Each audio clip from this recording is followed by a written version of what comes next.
I am SuperDerek, and I'm streaming some more Quest 64 today. Just finishing up getting some last minute stuff set up. There we go. Got the chats open. Alright, time to roll.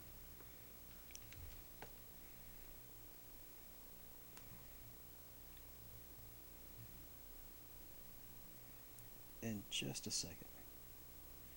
There it is. Wanted to turn the brightness down a little bit on my laptop there. Perfect.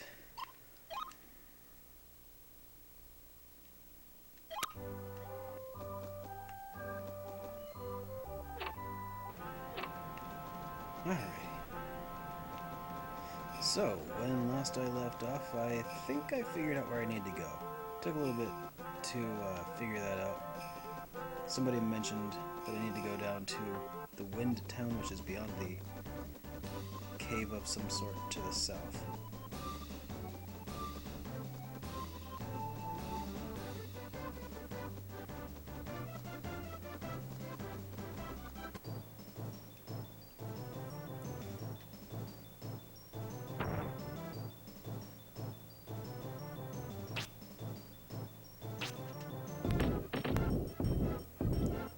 Nice.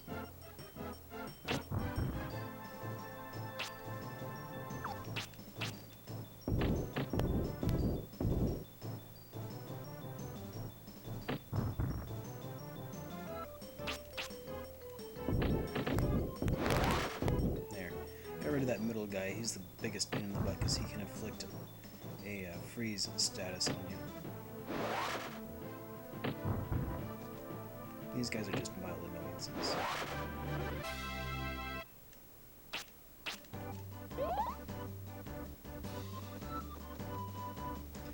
I think the way that the magic system works is kind of interesting.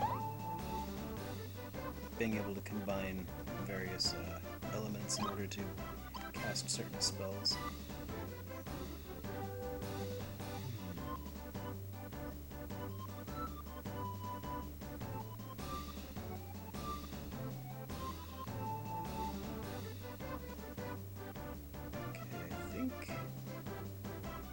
If I'm reading this map correctly, I think that the white might be land and the blue is water, maybe?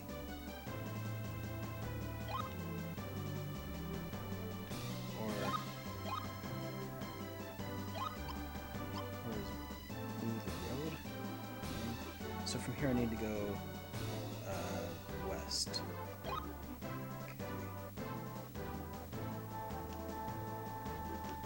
So that'd be this way.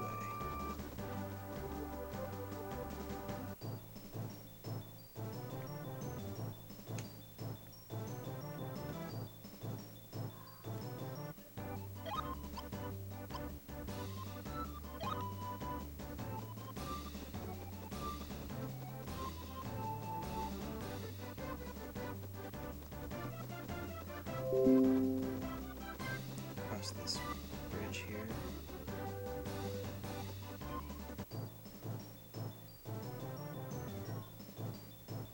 Wolf goat.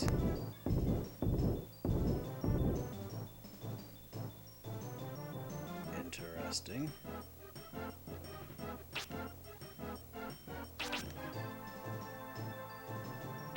Well, I guess wolf goats probably wouldn't be weak to earth spells since that's what they're attacking with.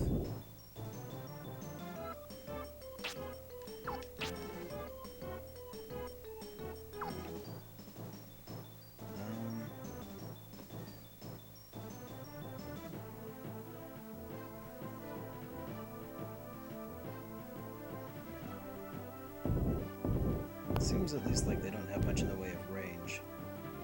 And I can make my way out of here. Okay.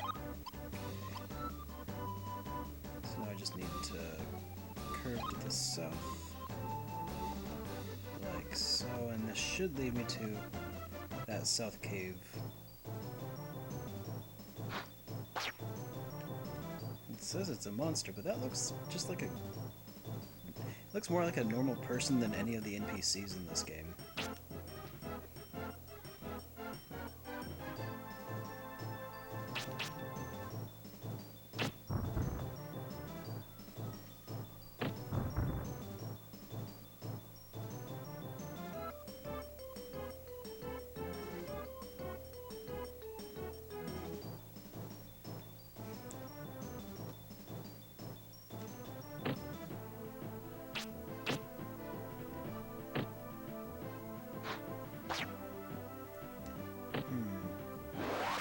I think what I'll do is I'll leave the werehair alive.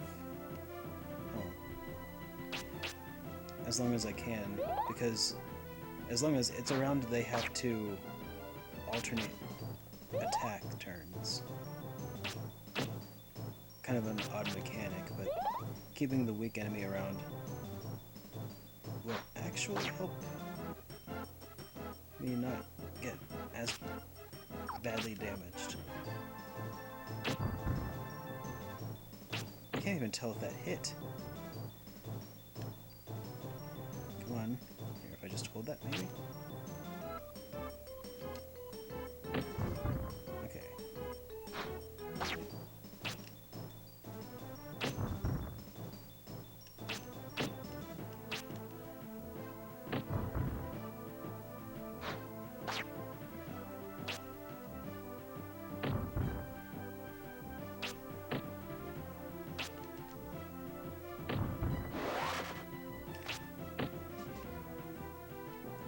No, it's clear that the game labeled it as a monster, so... The only monster here is myself. How's it going, Mothra?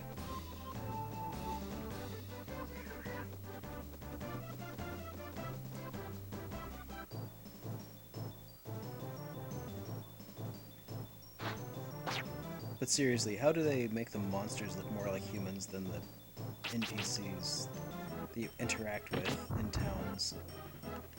That's the real mystery here.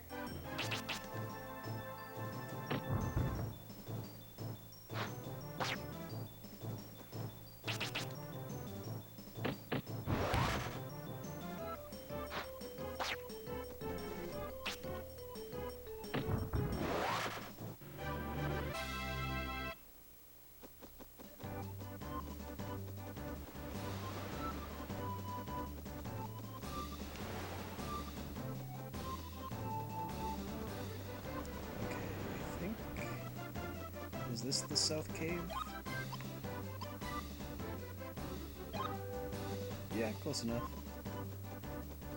Oh, tell me, is this like a save point? Because that would be kind of helpful. Kind of helpy. Dorothy. After you pass a cave known as Coal Hazard up ahead, it's straight up to Norman. It's quite a hike, so rest here till you're ready to leave. Okay.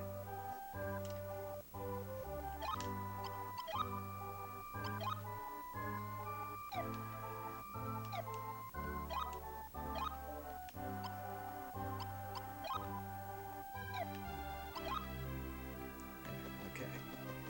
Got any loot? Got any grapes?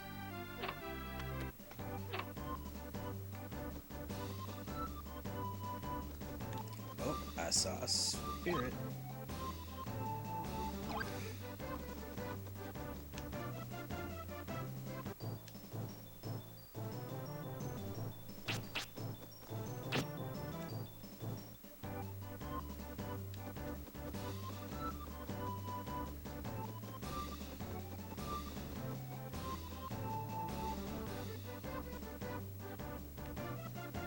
Quite a cave entrance, ain't it?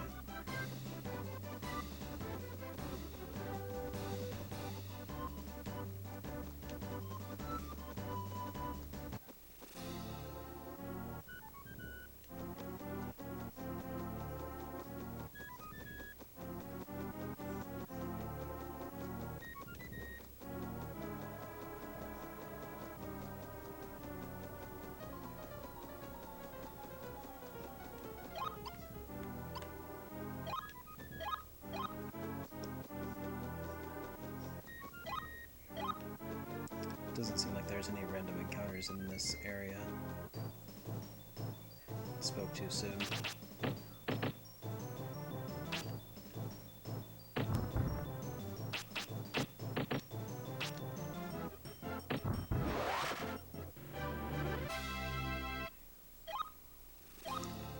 Not fair that I can encounter random encounters, but I'm not increasing my agility stat at all. Just don't get it.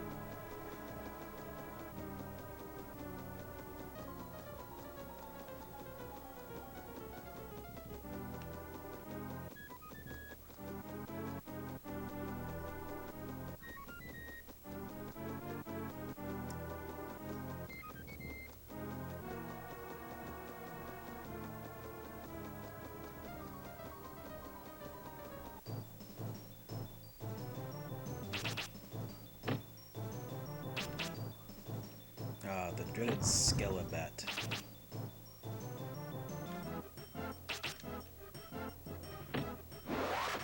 I like how casting the rock spell just throws it off the side of the cliff. Oh, gained a level. More water.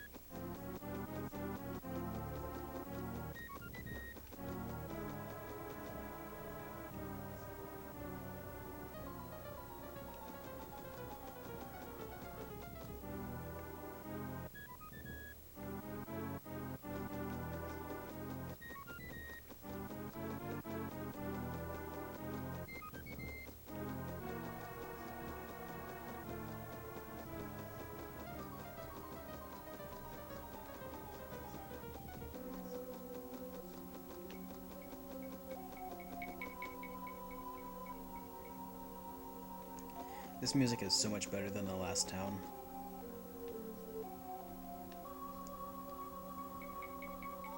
I sure hope I never have to go back there. Oh, it's a wyvern. I was about to say it's a Dagron.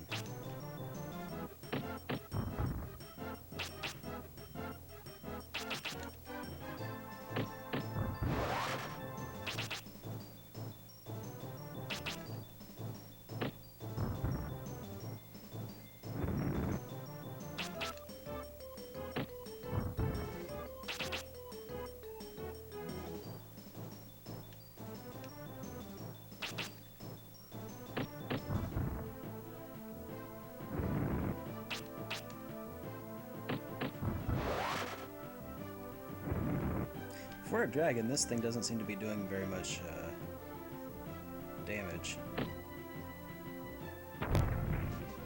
Oh, there it is.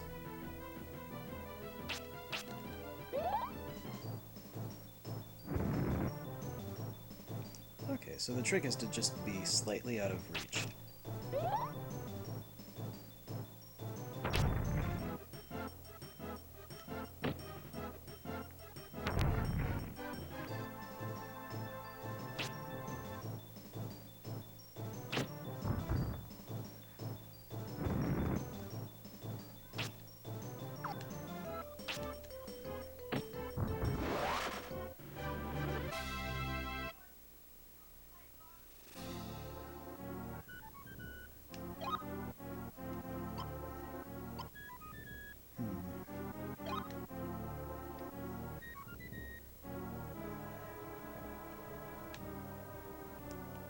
Where did I come from?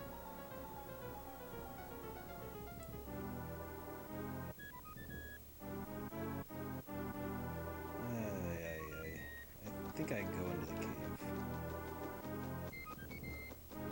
Or is this where I came from?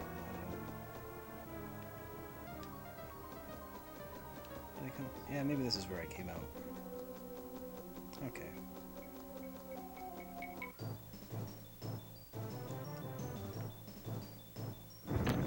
The only landmark around here is this dragon that keeps kicking my butt.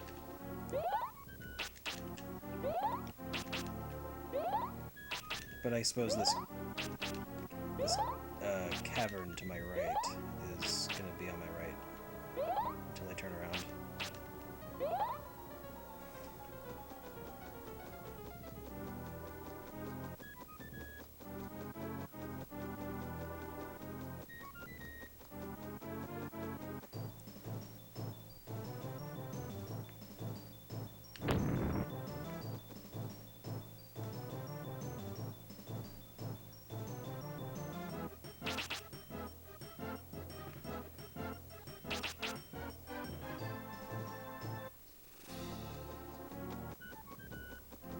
Asia's spirit.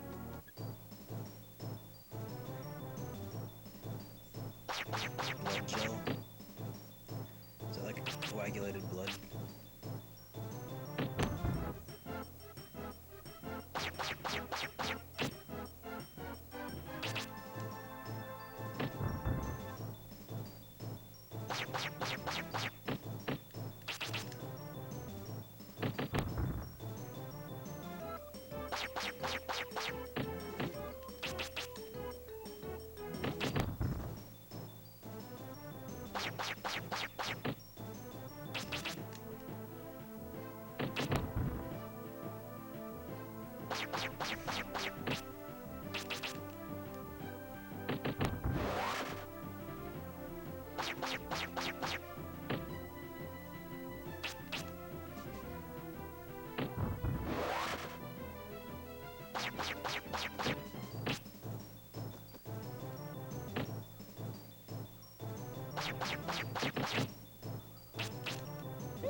Don't.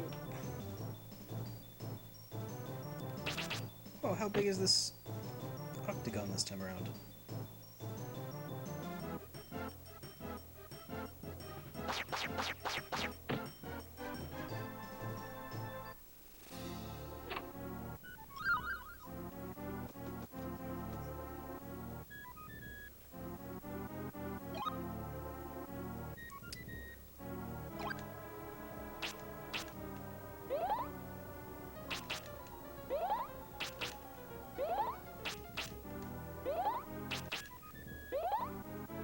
Okay.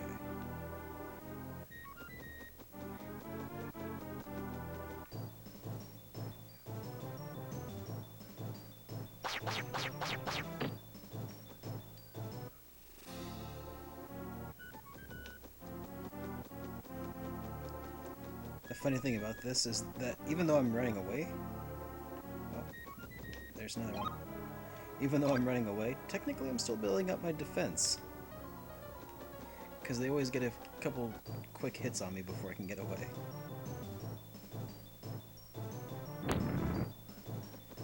This isn't running, this is grinding with style.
This is the Goku method of training. Just go in there, get your crap beat out of you, and if you survive, you're stronger. Just not nearly as effective, though.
My defense is only a level 20. Was it 11 or is that 22?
Slowly but surely, my defense is increasing using this method. The system works.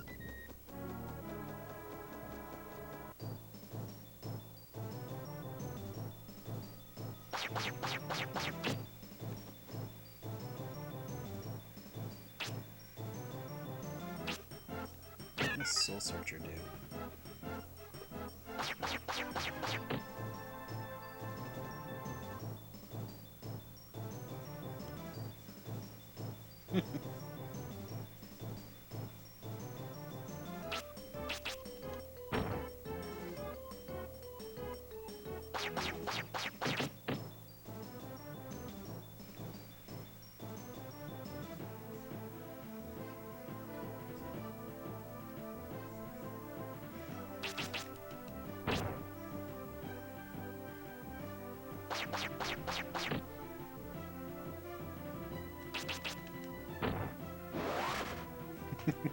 I like a don't blink if no.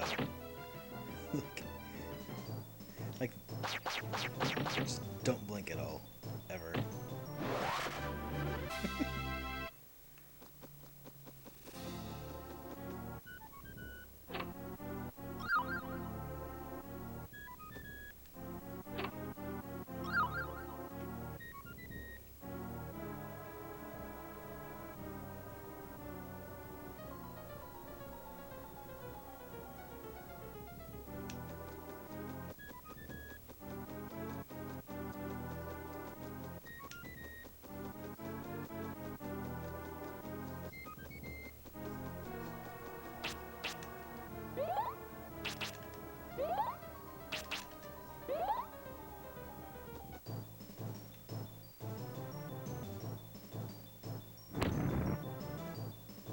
Well, it seems like my defense is actually getting better.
I want to be killed by a skeleton. Or a skelly bat. I must succeed. Good God, man.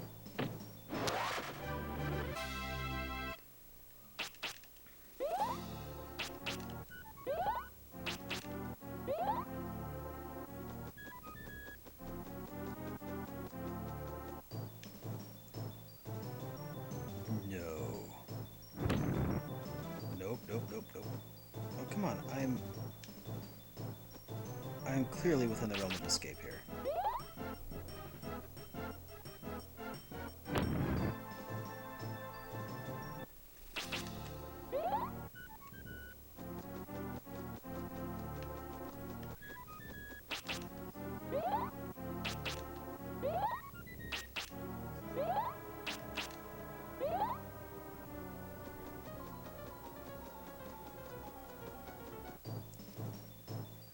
Who's Werner Herzog?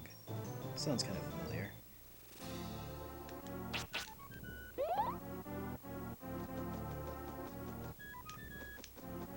The name looks familiar, at least.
Am I actually making progress, or am I just like in a...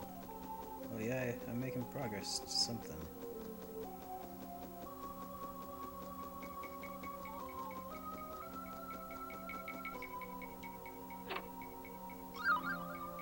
Silent flute. Silent flute.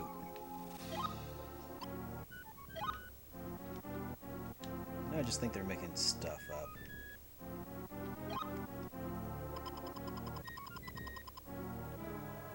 Strange flute with no noise prevents enemy spell. Oh, silence.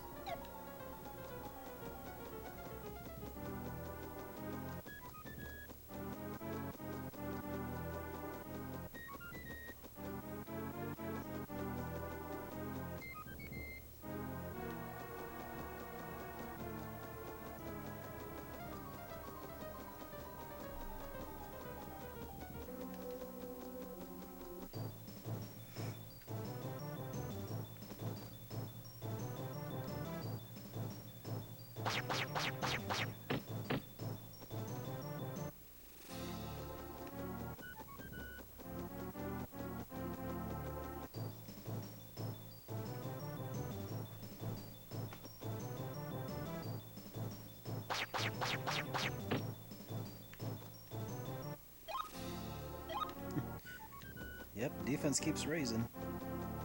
So I guess the system's working.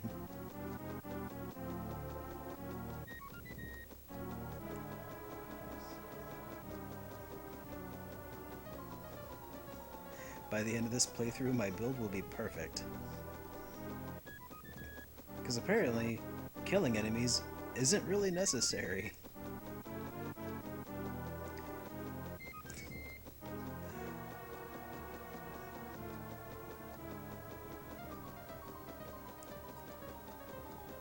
Yeah, my build is just good at running from enemies.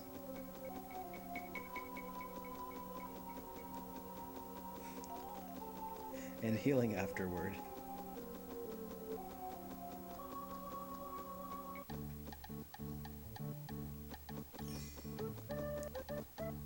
Is this town?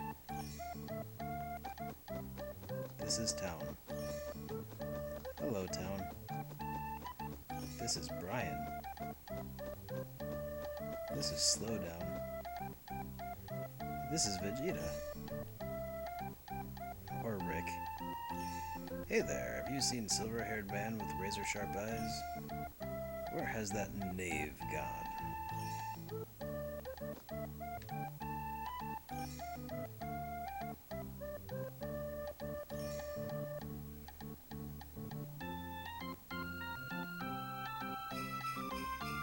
Me and my mates are vagabonds. We wander wherever our boots take us. But the other day we stumbled across a precious stone in the woods outside this town. But after we got to this town, the one who was holding it disappeared.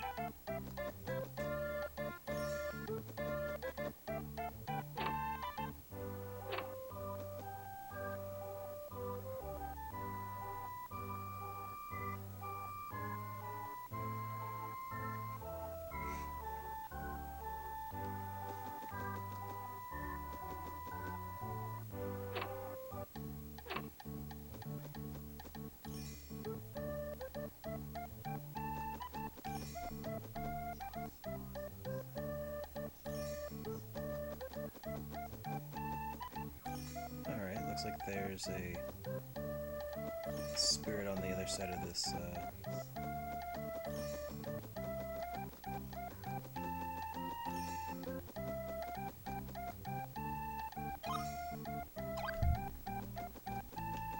we go. Oh, so much slowdown.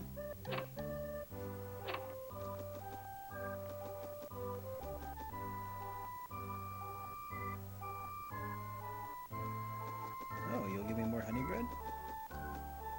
Cool. Yeah, this game kind of does feel, well, formulaic.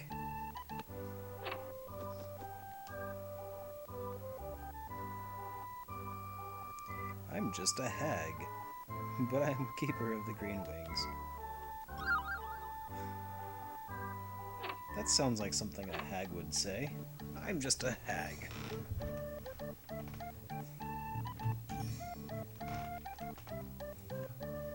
Be like a homeless person referring to themselves as like a tramp or something. Oh, I'm a old hobo.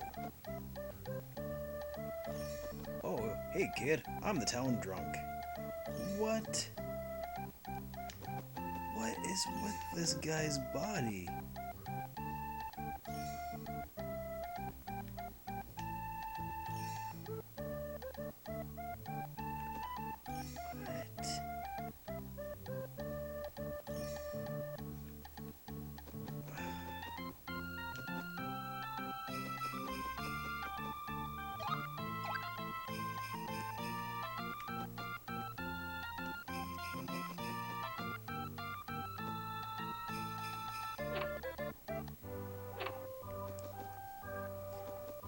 The character models are like procedurally generated character models.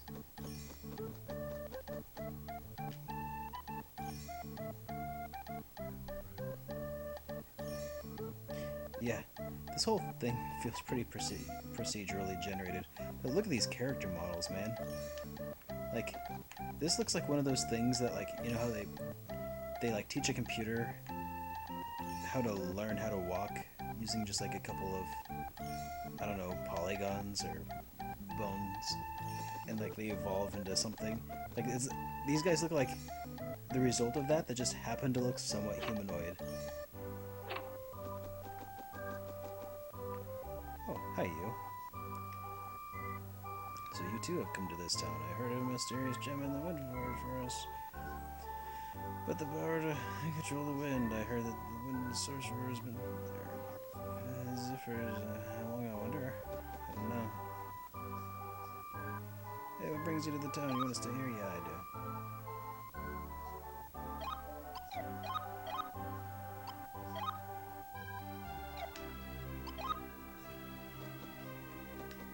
Alright. Is there anything up here? Is there anything ever up here? Leonardo. Hi, I'm Leonardo. I'm a magician too. You're Bart's son. I've heard of you. People say you're favorite spirits. Your father was here about a month ago. He said he came across the log. He was on his way to Lemlin. I can't wait for you to learn. Alchemist secret. Okay. Clearly that character was supposed to be sort of important, because he actually looked like a human.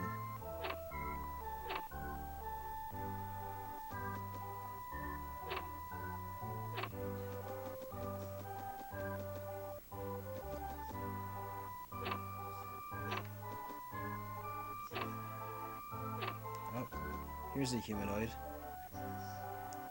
Tilly. Not long ago, 4 vagabonds came to our town. One of them was quite cunning, claimed he was a magician with plenty of magic. I haven't seen him lately, but Corvus say he's around. Who could have been?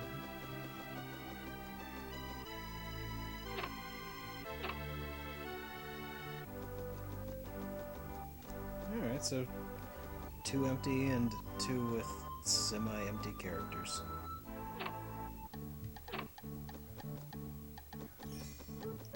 God, look at that. It's like somebody stepped on his back and it just like fused that way.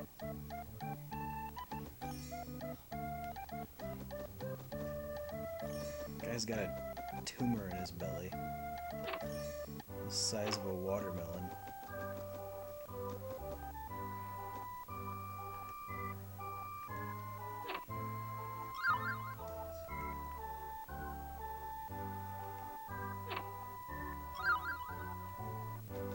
This guy doesn't even look remotely healthy. Like, he doesn't even look like he should be alive. Here,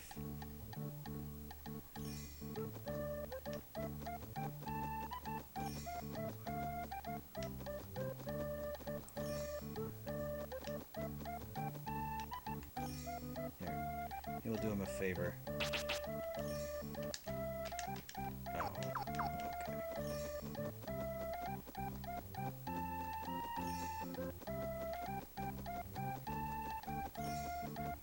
I was just gonna stone him to death. Tell these primitive people he was working on a Saturday.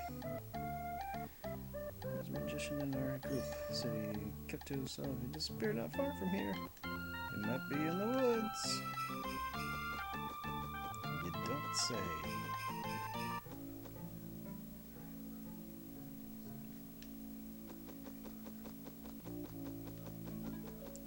Oh, here's a magic thing.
Looks like a pretty good place to grind.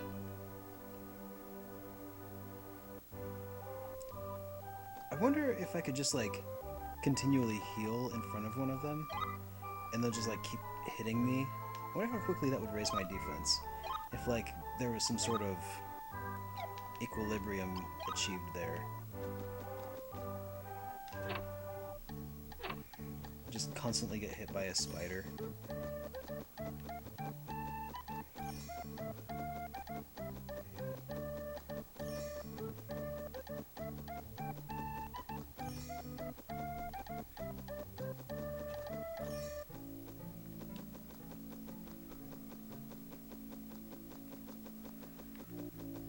Maybe I could even like move around a little bit in order to increase my agility stat.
I just emptied like my entire load of magic into those guys and not one of them died.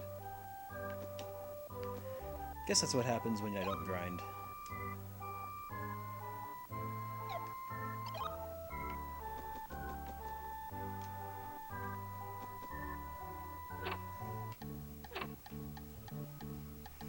Alright, let's check my stats.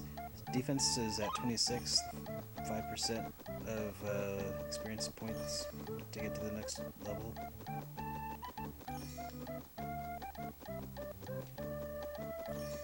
I think I have a better chance against the spiders.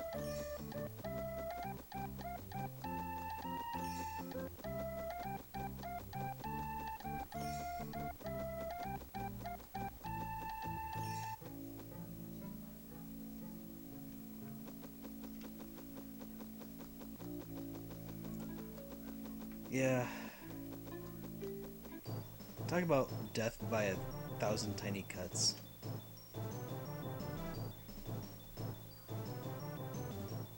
Terminate.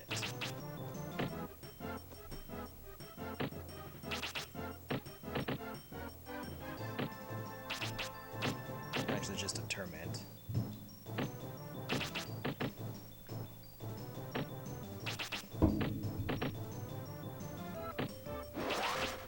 I got one!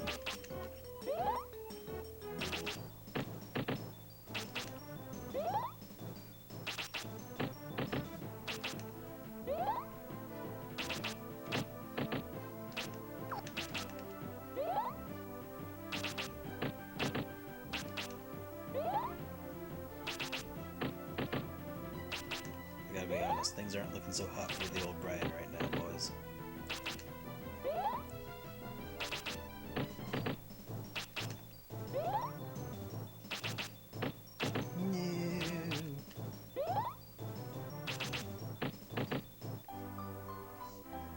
Alright, so that was at, what was that, 26 with 5% hit point, or 5% to the next level in defense. 27 at 11%, so it's like 1 level per death. That's not too bad.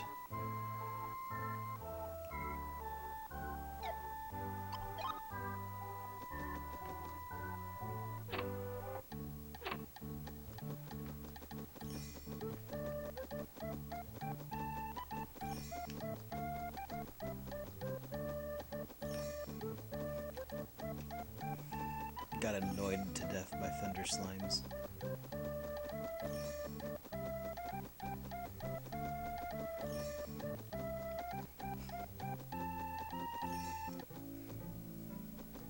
In the time that it took for them to kill him, he actually had fashioned a little shank into the bottom of his staff that he was going to stab himself in the face with.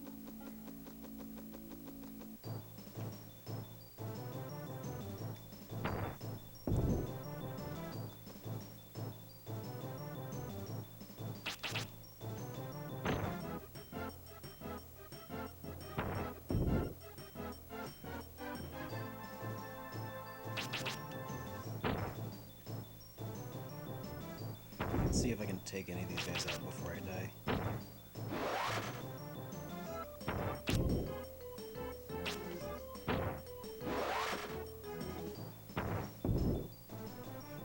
Well, I'm not dying so terribly quickly.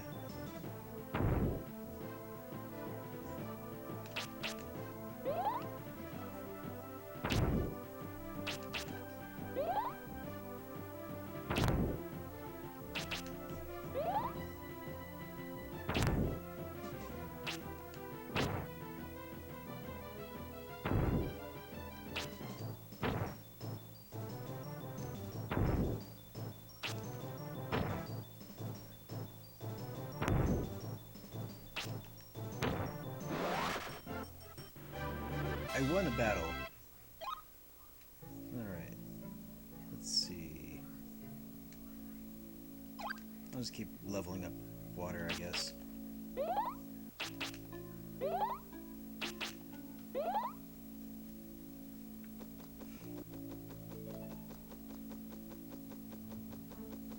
But no, seriously, here's the staff. See, it's pointed perfectly.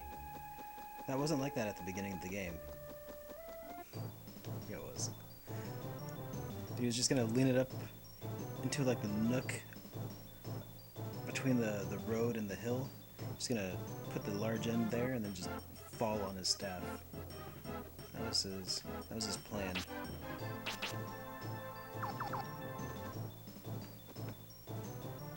I wonder if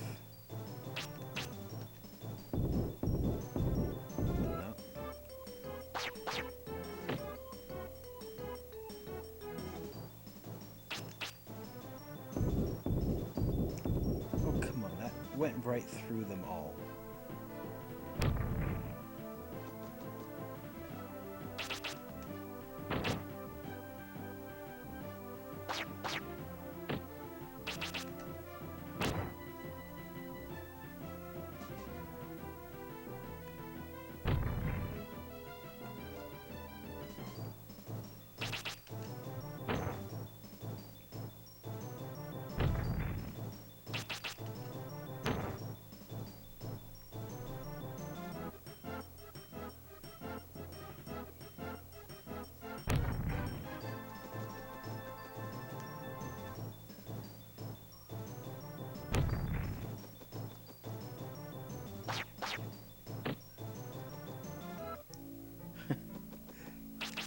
shouldn't be alive.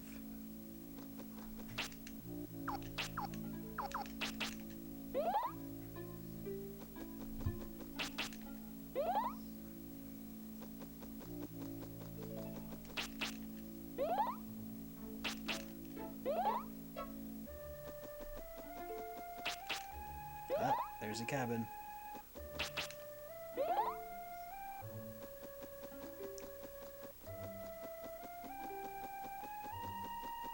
I'm just gonna brute force my way through this dungeon. Whoops. Oh, okay. Honey bread.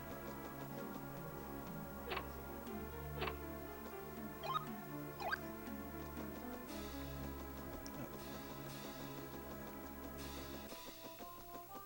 Let's heal up in here.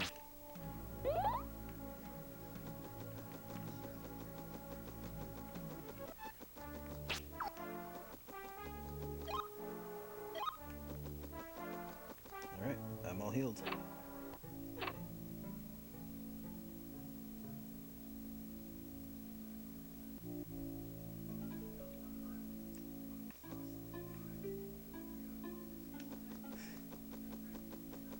This game's all, if you can't stand me at my worst, you don't deserve me at my best.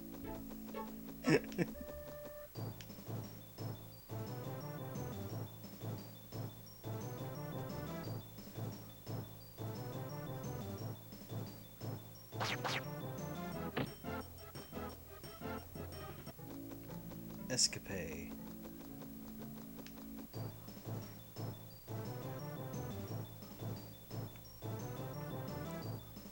Oh.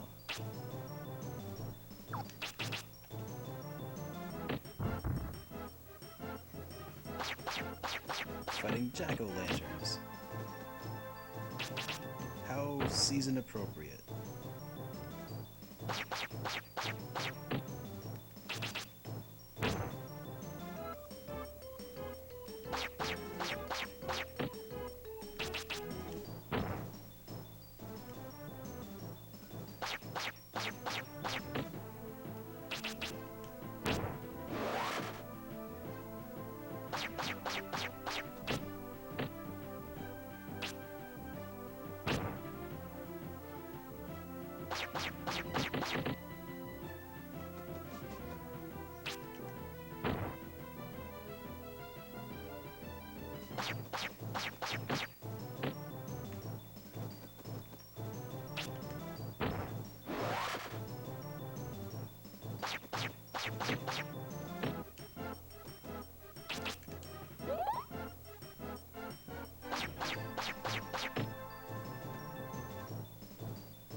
So far, I give Quest 64 4 out of 10. Pumpkin Guy, 6 out of 10.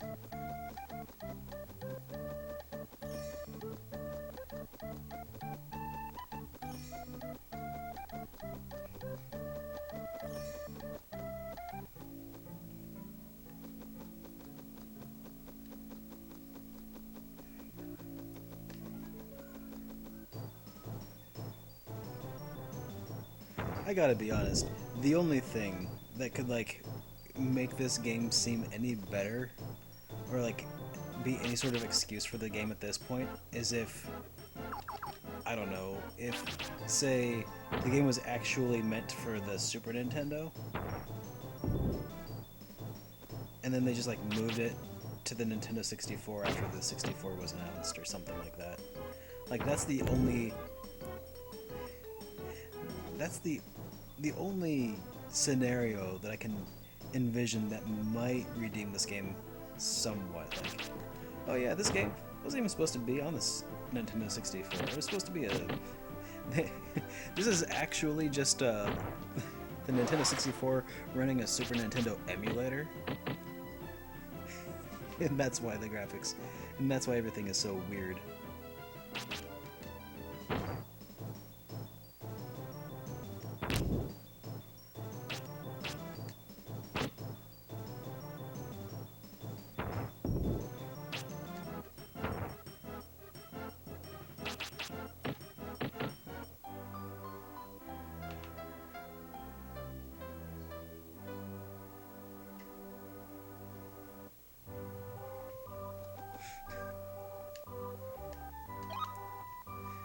This is the original code for Final Fantasy VII.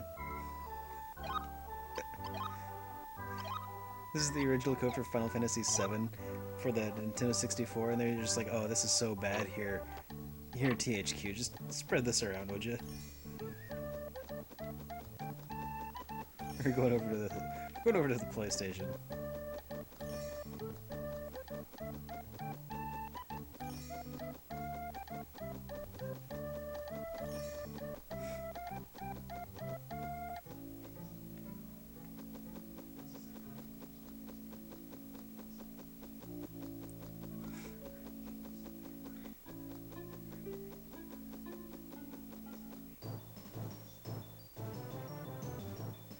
Part of me really wishes that, like,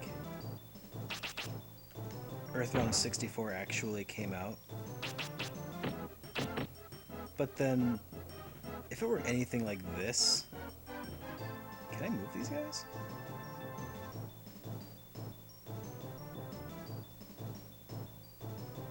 I can.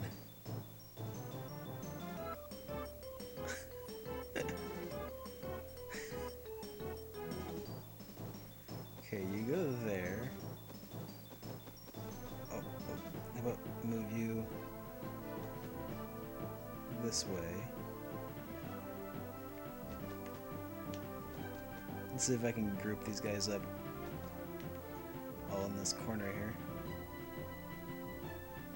Oh, oh.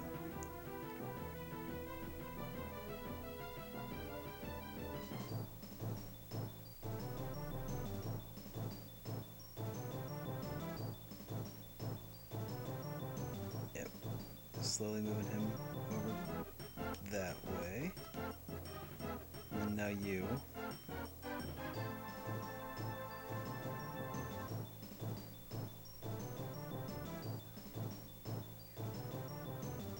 Go over here.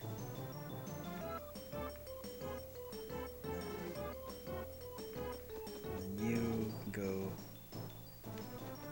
that way.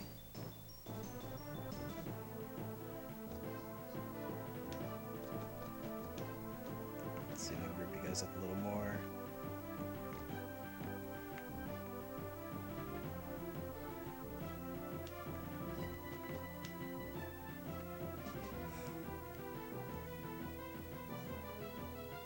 Kind of line up my shots here.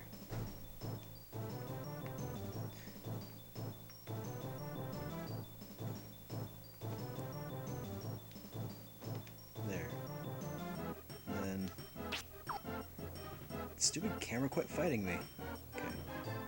And there we go.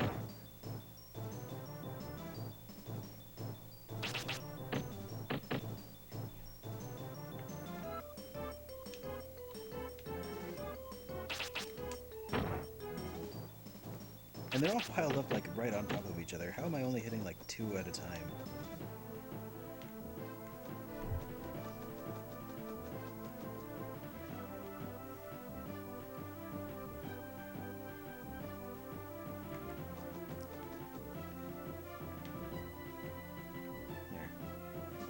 That ought to be enough bunch to get them all.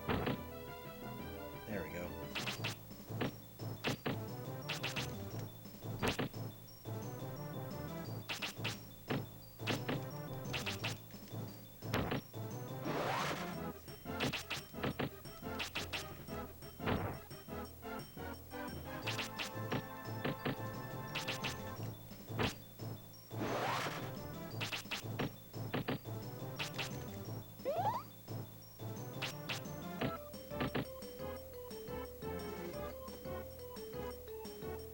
Oh no, guys, not looking so good for the old Brianster.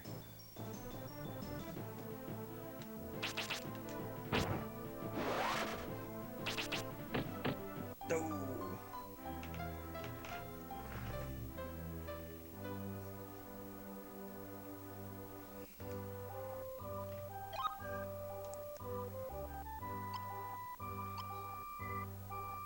Defense is level. Is that 19? That's a 29, right? Or is it 19? I don't know. Defense is pretty not good.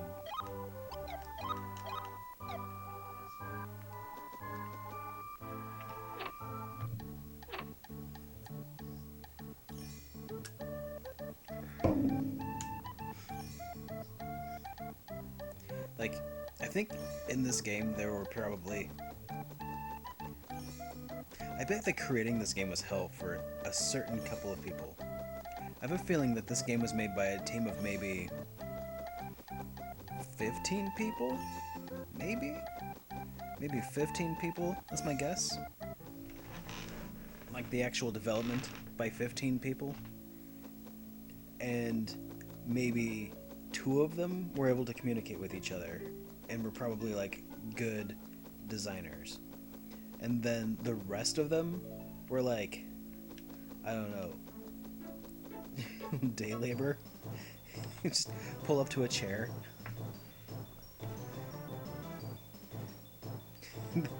They go pick them up in front of a Home Depot in a pickup truck, take them back to the computer shop, and just, alright, you code. And you... You're in charge of the battles. You're in charge of the plot. Have fun, guys.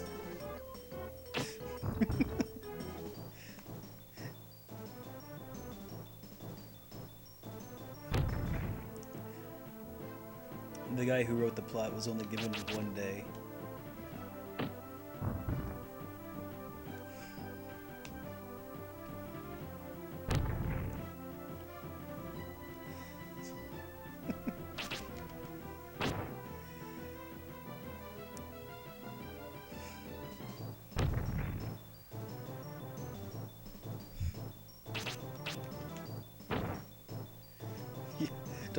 Feel free to get creative.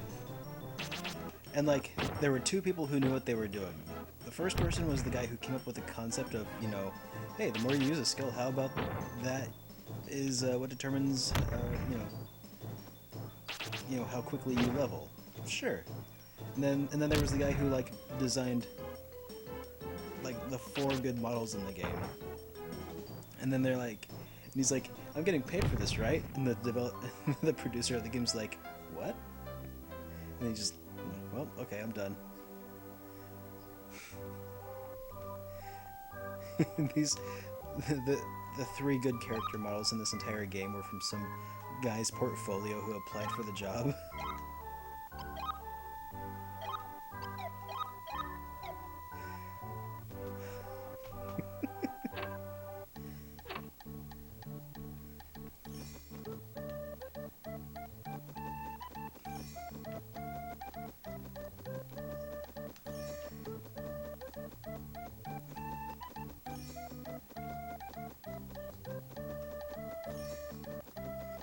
Yeah.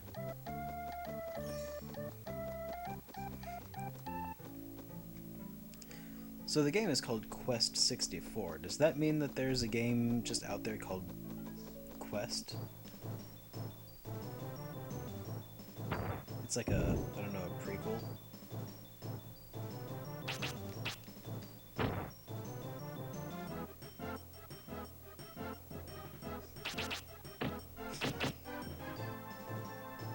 Hey Seafoam, how's it going?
God, why is that bug so powerful?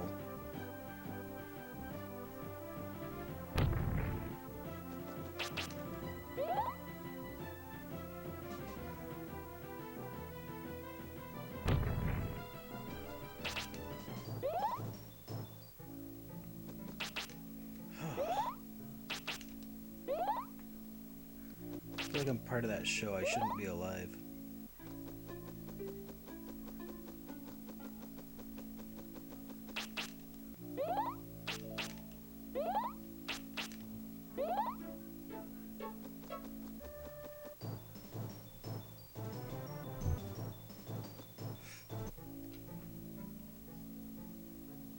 Today, Square Enix Japan's YouTube channel reminded me that Japan is a strange place.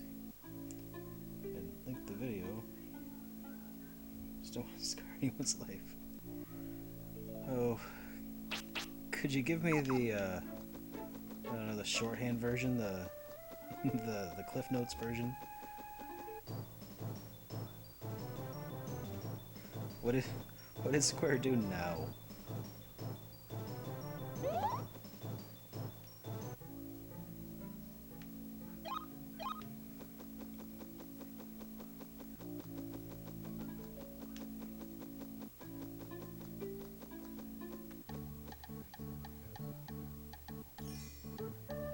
Oh. Well, I found the exit.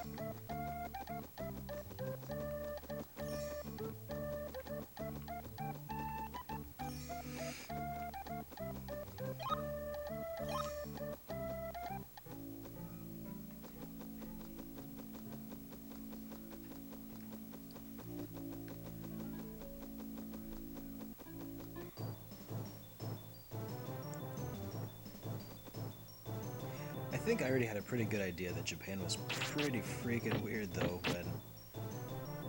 when was it? Not Portland. It was, E3 this year. E3 this year, Square had that press conference, and there was that guy who wore the mask for some reason to hide his identity, and he gave some sort of speech. I don't even recall what it was about. But that guy's mask stole the show, that's for sure.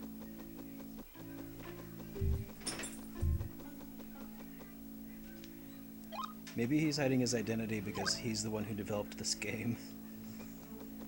I'd probably wear a mask too.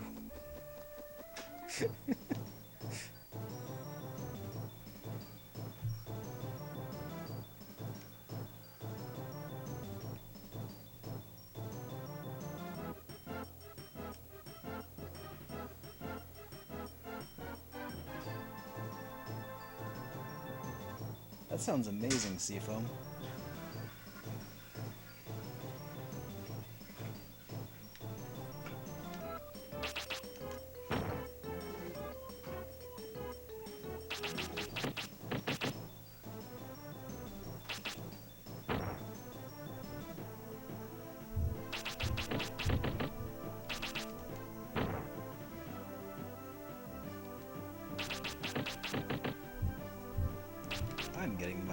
handed to me by this thing. God dang.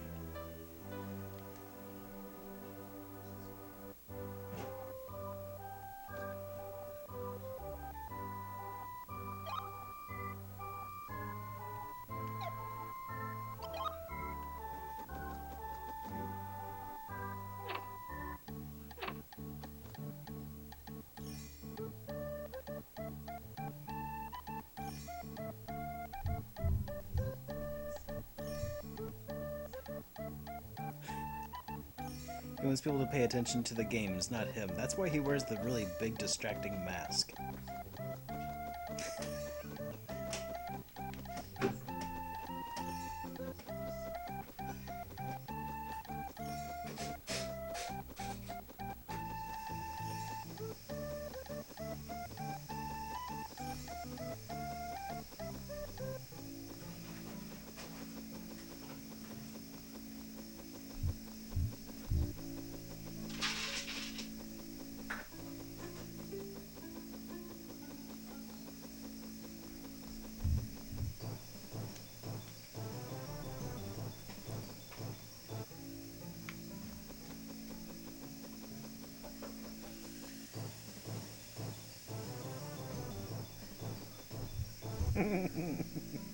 If he really wanted people to not pay attention to him, he should have started a YouTube channel.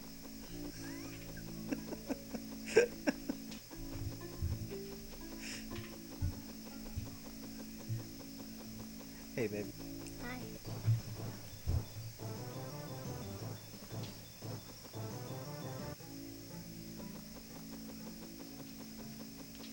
How's your game?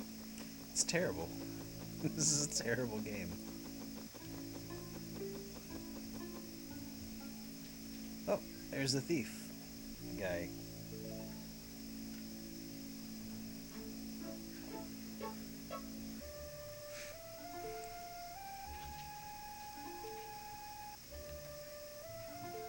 Okay, I'm leaving. Okay. I thought I'd say hi.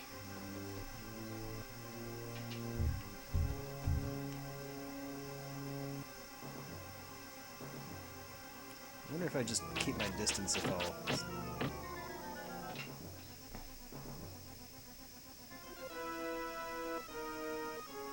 Jeez, this guy's range of movement is quite impressive.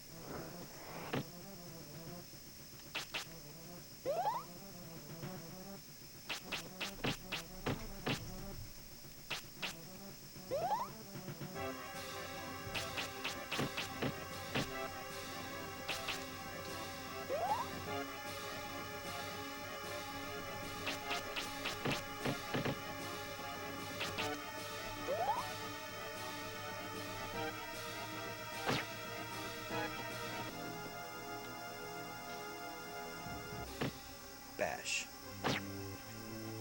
Oh, I got the edge. I do more damage than he does. I'm gonna make it.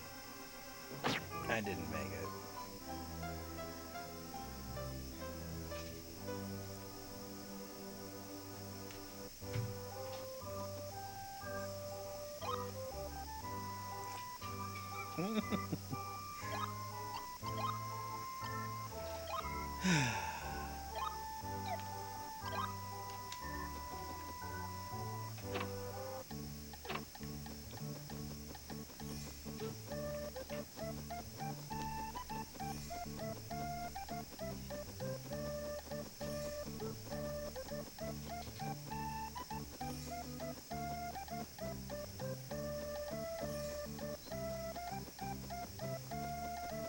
The trees don't have tops?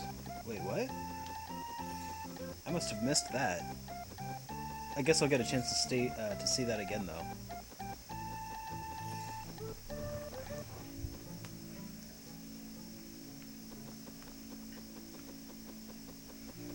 Or maybe were the tops just like clipped because of the camera, maybe?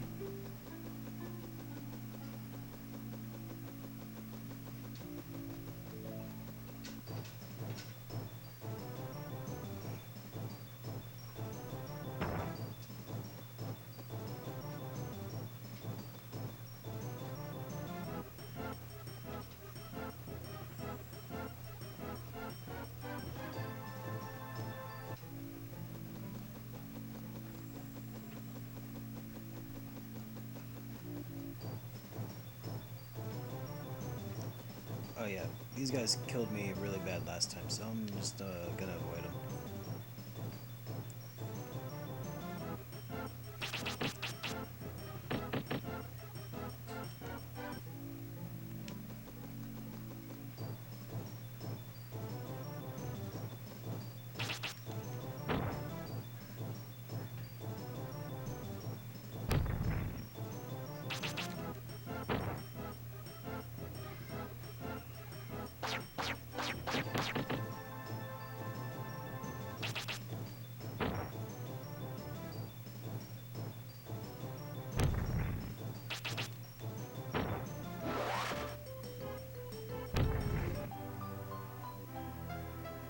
At least I killed one of them.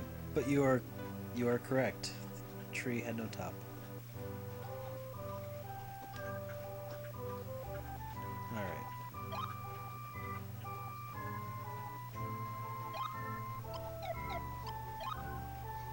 What are my stats like? Defense level 32, agility level 35. Defense is getting better, guys.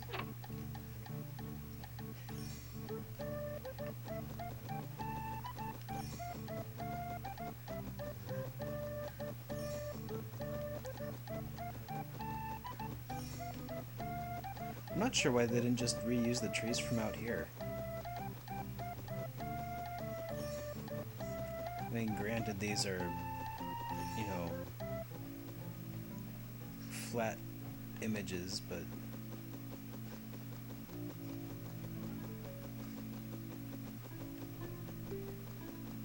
okay, so it looks like these trees are supposed to have like one solid canopy, and the camera, when it goes up, it clips past the canopy. I think that's what it is.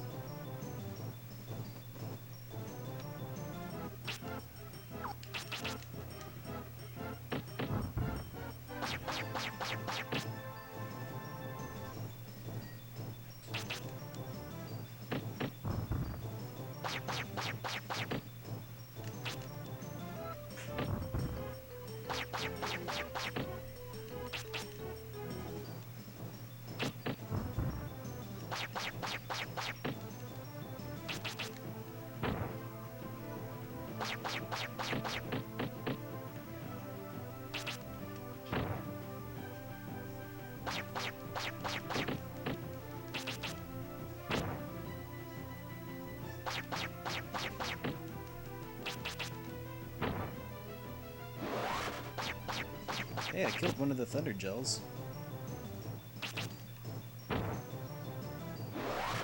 Two of them.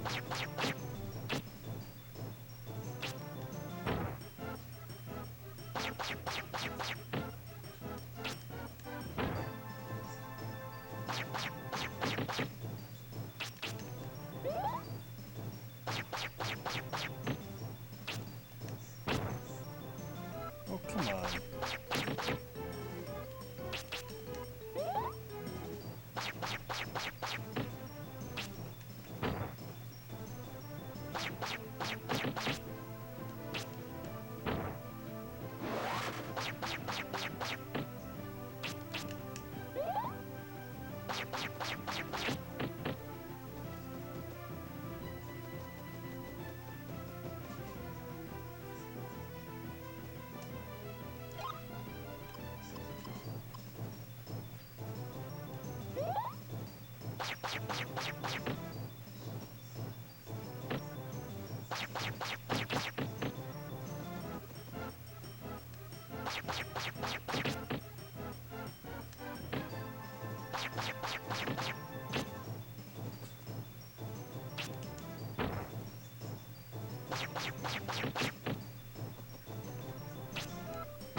here for a few minutes, I can recover my hit points.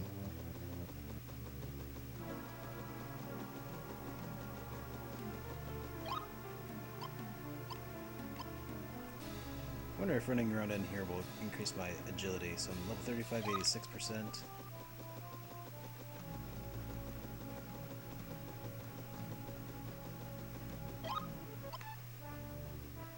Okay, nope.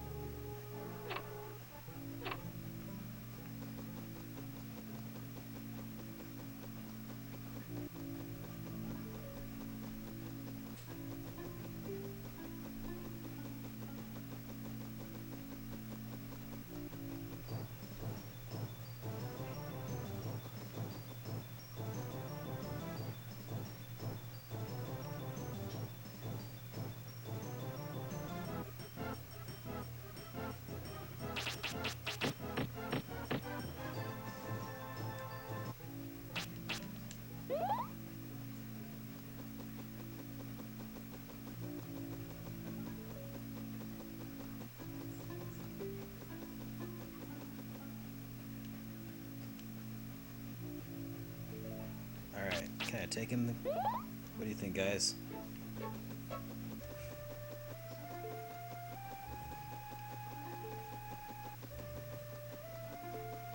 I think probably not.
I survived. Doesn't happen very often.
Oh, dang.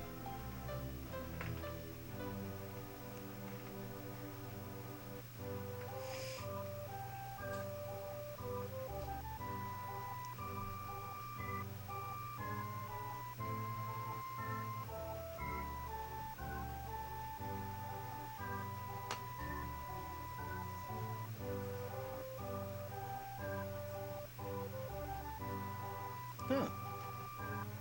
That's a good idea. Maybe I'll check that out. It worked pretty good for modern games, like newer games.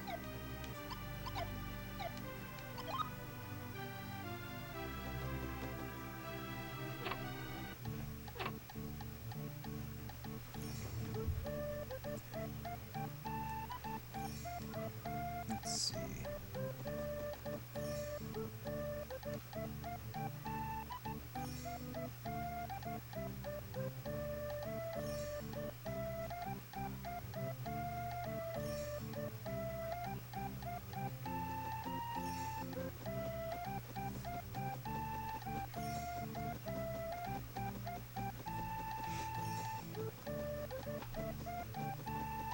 Yeah.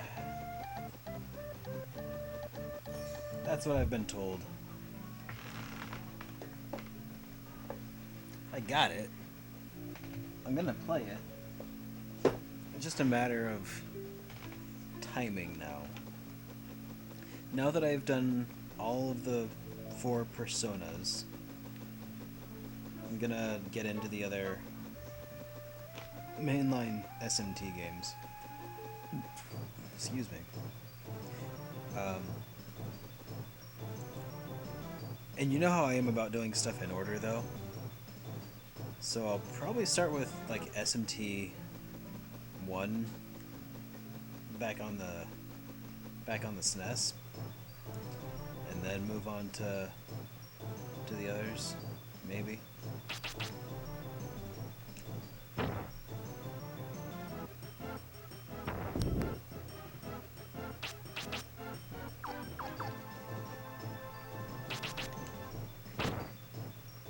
Miss.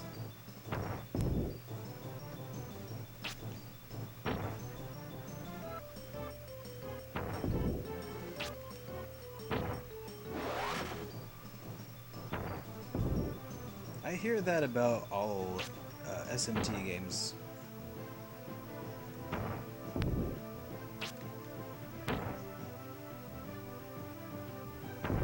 They're all supposed to be pretty notoriously crazy.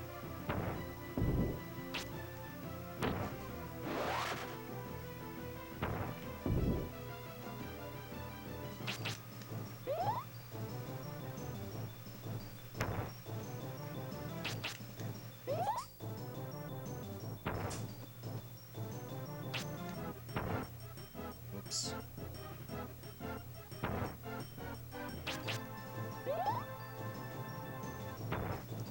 Can't touch. Can't touch me.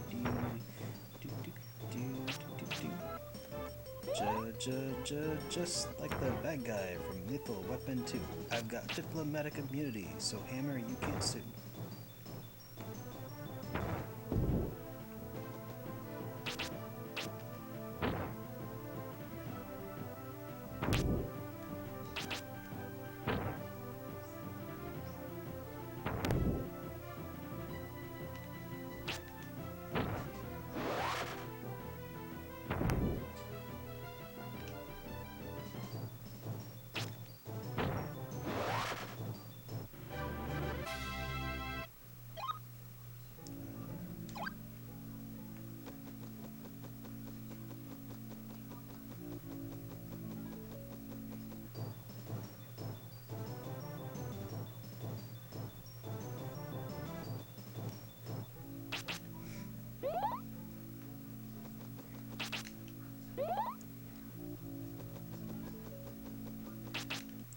Quest 64 was the work of a single man who was forced to make an RPG. This was his protest attempt, but THQ didn't notice and published it anyway.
With such classic hits, such as the Grandstream Saga and Quest 64,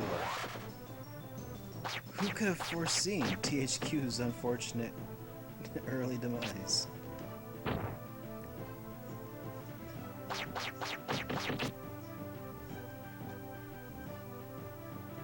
It's like their business model was like to grab the bargain bin games in Japan and bring them over. Well, that's not true. THQ's Grandstream Saga wasn't a bargain bin game at the time, I guess. It was debuted at number 1 in Japan. I guess.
I got him!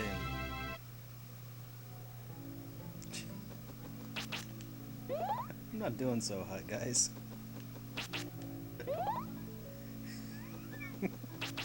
Maybe running past that entire previous dungeon wasn't such a good idea after all.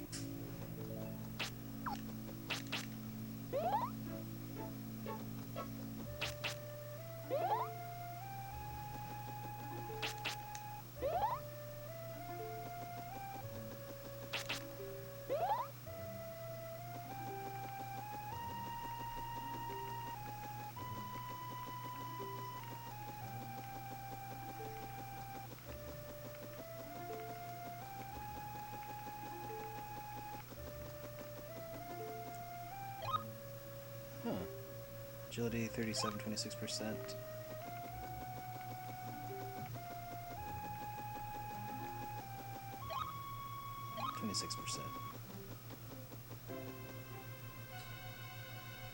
Damn it.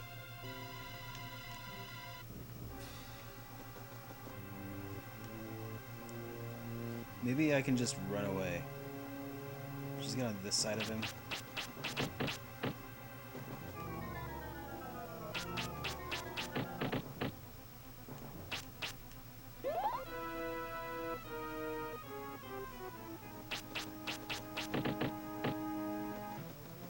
What? Oh, come on. The game doesn't even play by its own rules. Alright.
this guy has 200 hit points. I was probably pretty close to killing him then, if that's the case.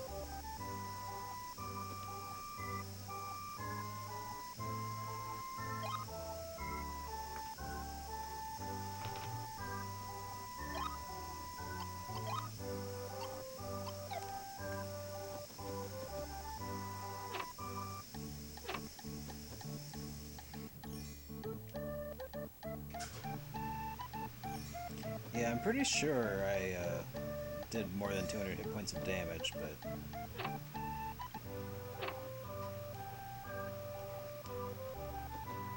Yeah, that was my thought, too.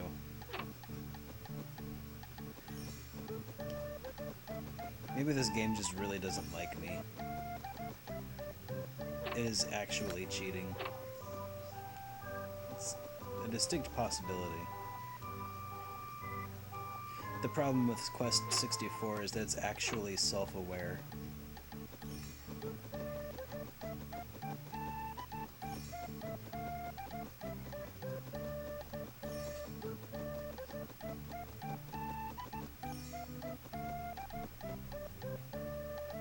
God, that texture problem is no good.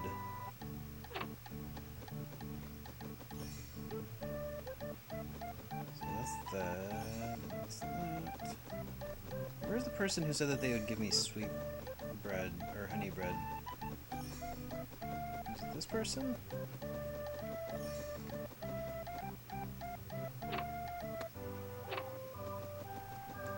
Me want honey bread.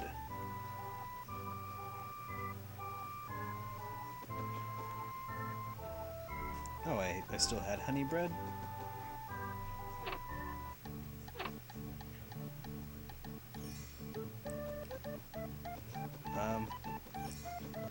I didn't catch it. It's the second boss.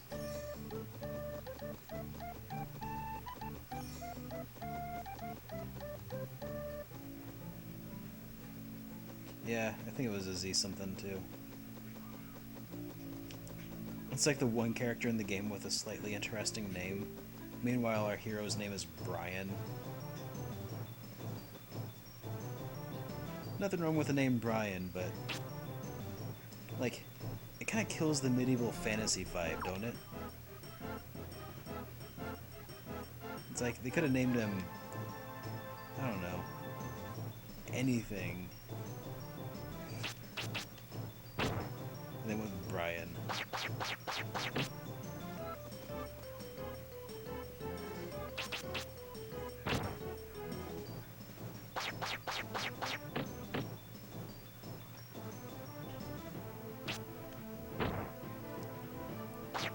It sounds so, like...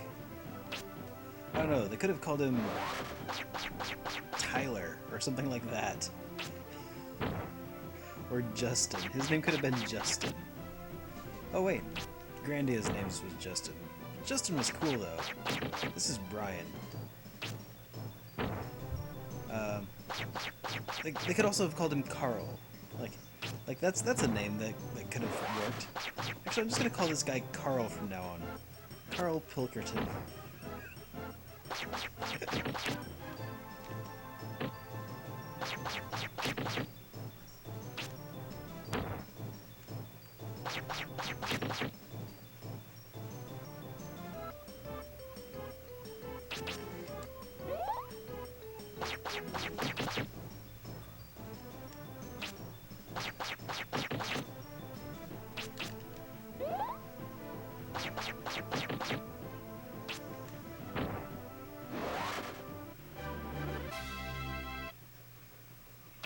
Sir Carl of Carlot.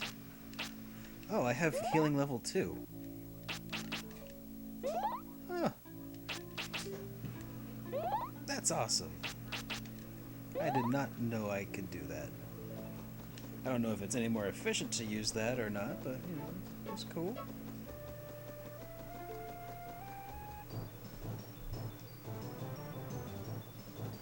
Has anybody seen,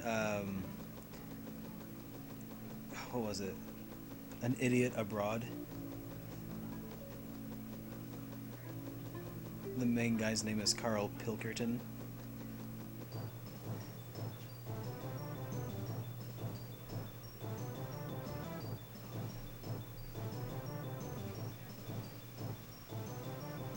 I highly recommend it to anybody.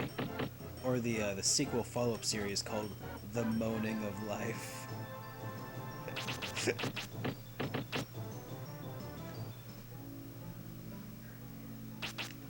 Oh yeah. There we go.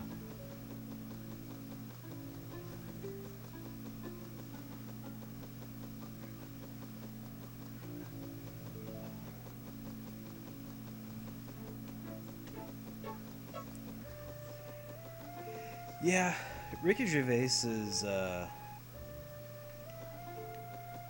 he comes off as kind of a bully in that show, honestly. Carl Pilkington though is like if Charlie Brown were British and 30 years old, 40 years old, he'd be Carl Pilkington.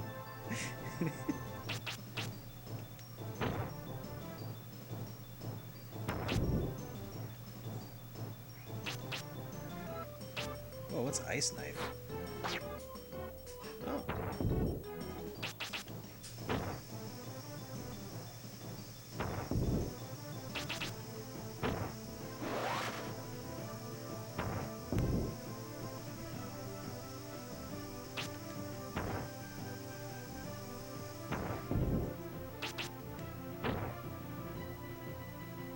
I mean, it's clear that they're good friends, but God, if Ricky were my friend, I wouldn't put up with him. To be completely honest.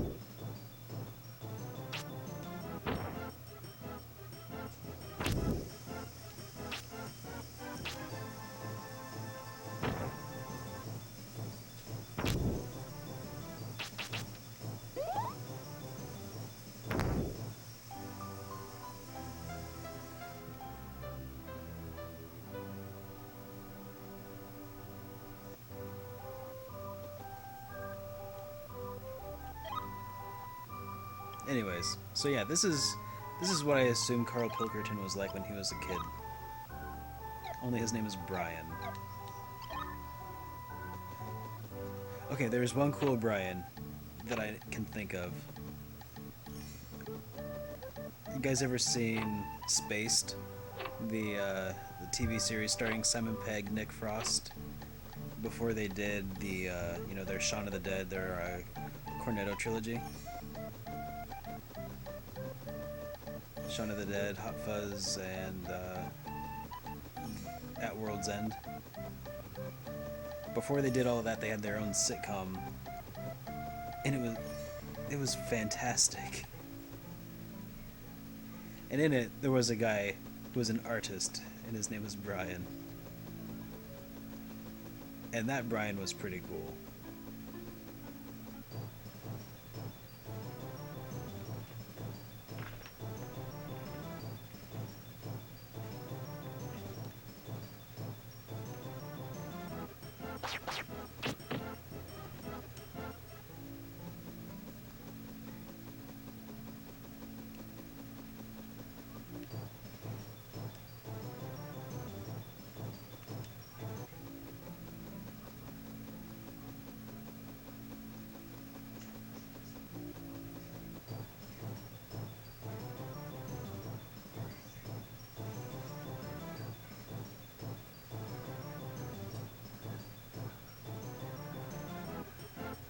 Oh, you enjoyed At World's End also? A lot of people just couldn't get into it. I thought it was really great though. I like how it ended with like a post-apocalyptic sort of scenario. Simon Pegg's like a badass.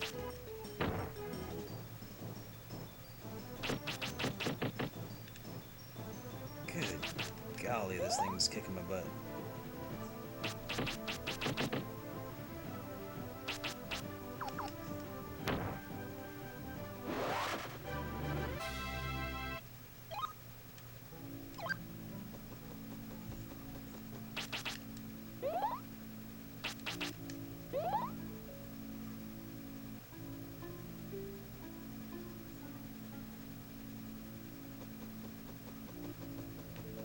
But yeah, Spaced was pretty darn good.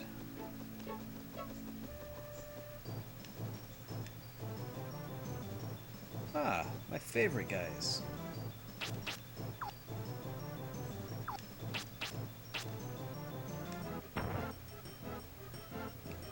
Was that an attack or is that a defense thing?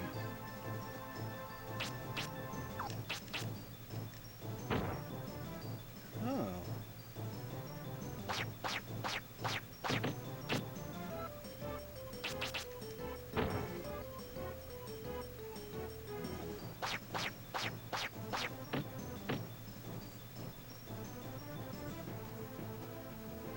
Here, let's see if I can use what I've learned so far. See if I can move this jack-o'-lantern closer to those other two.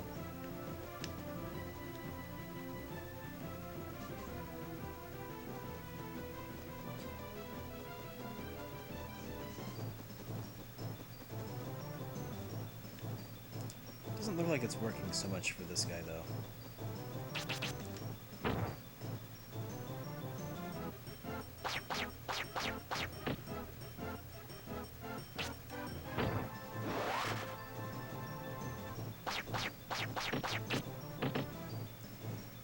I think it'd be pretty interesting to see if they, well, they probably never will, but I would like to see a movie that takes place in that world, that follows Simon Pegg after his, you know, turning his life around.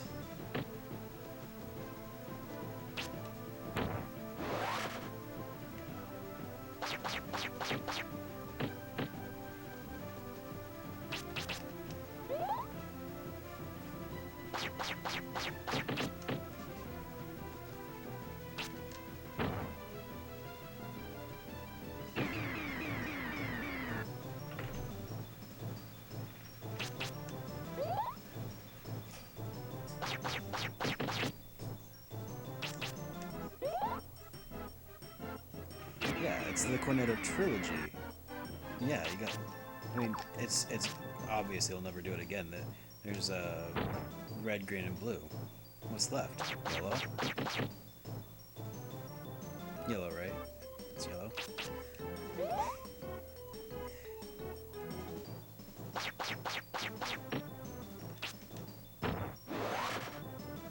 Besides, I kind of think of Paul as like the unofficial fourth entry.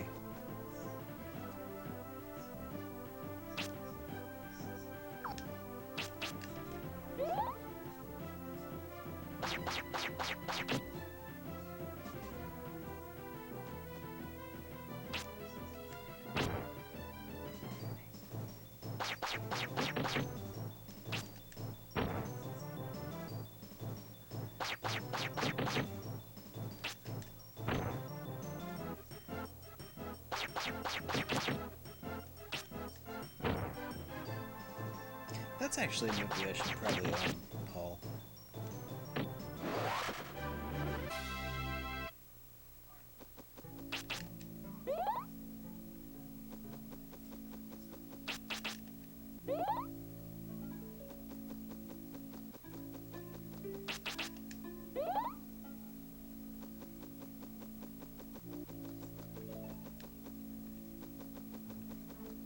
Well, it would seem as though I'm doing better at not dying lately. So that's that. That's good.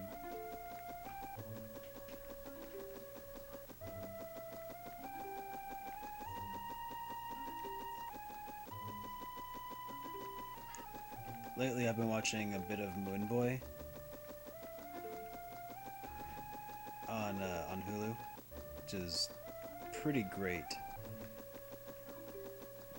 And the main character's friend in the game, or in the movie, looks exactly like a 12-year-old Nick Frost, or maybe 11-year-old Nick Frost. It's kind of uncanny in a really weird kind of way.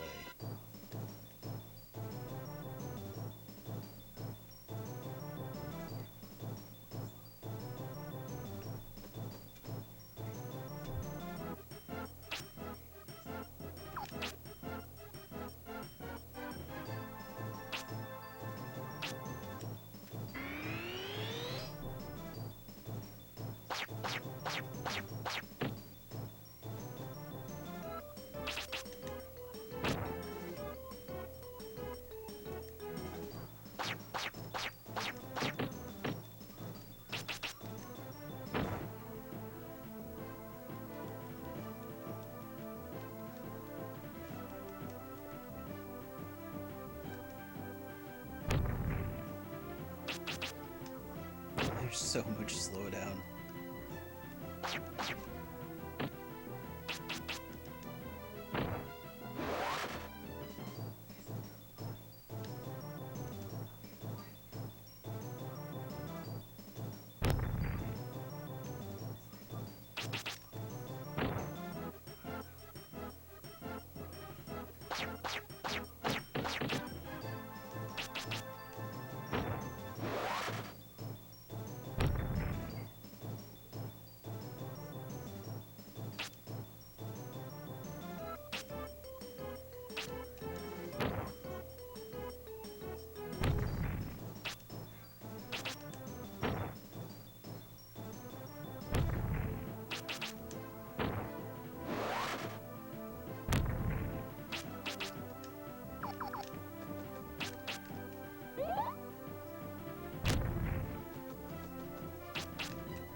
I'm surprised that as a kid I had the patience for this.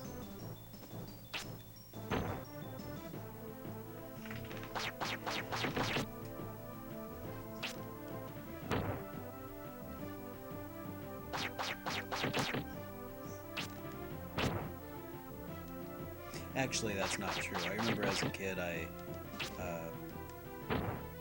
actually waited at like a I waited at a Burger King for like an hour for a freaking quarter pounder.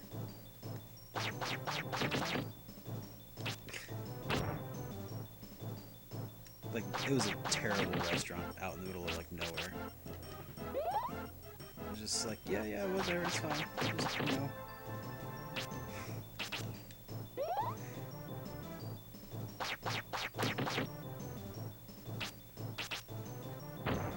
Fortunately, it was, going on while like my parents' car was being worked on, so it was like,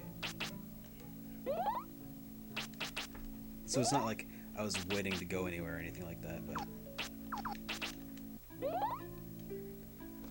but as a kid, I definitely had a bottomless well of patience.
Let's dance.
That would be pretty awesome.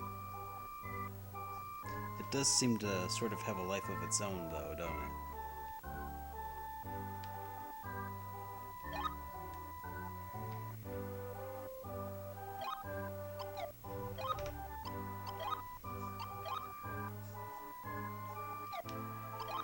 Alfalfa ain't got nothing on this.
seem my water spell is getting stronger at least.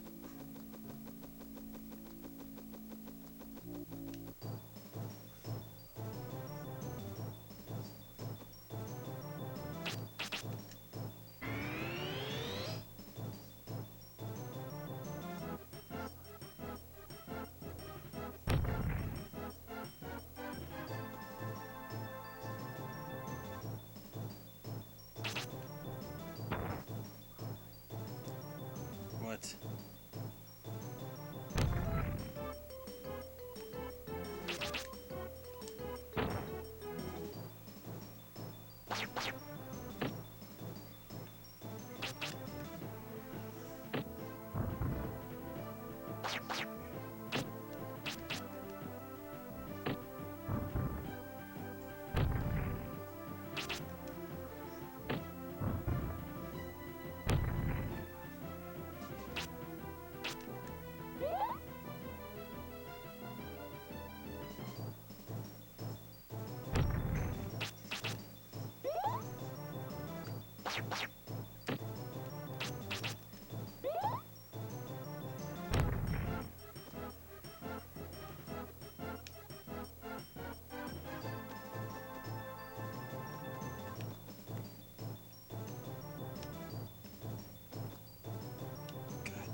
Dang. Like, this camera.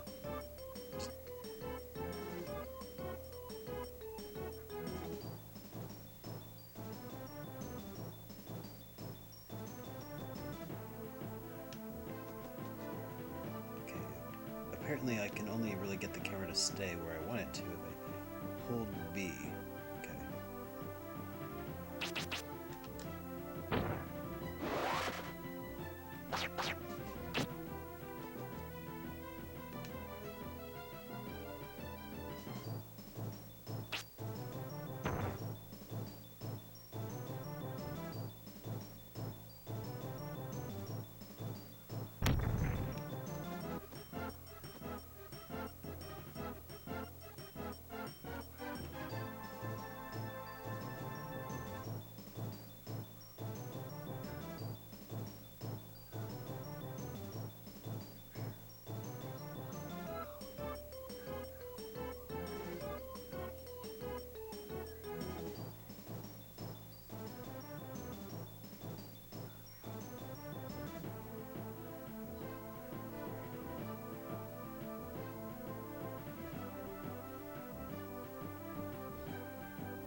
Are you watching The Labyrinth?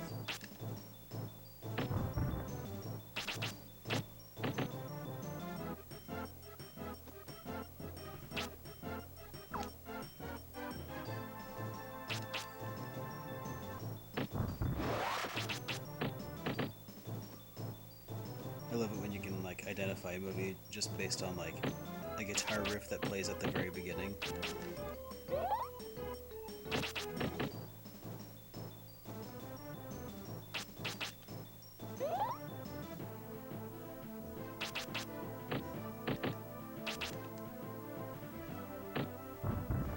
Really looking forward to the sequel that they're making for that.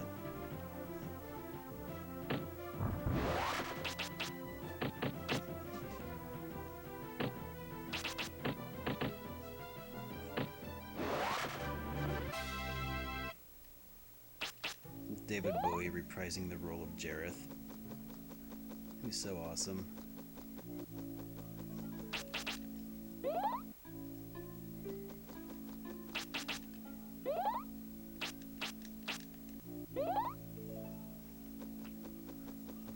Oh yeah. Jim Henson, David Bowie, and Hoggle.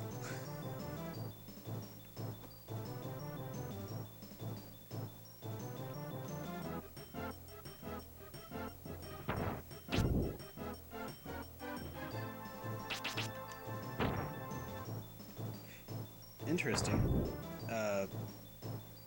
They almost gave the role of the Goblin King to Michael Jackson.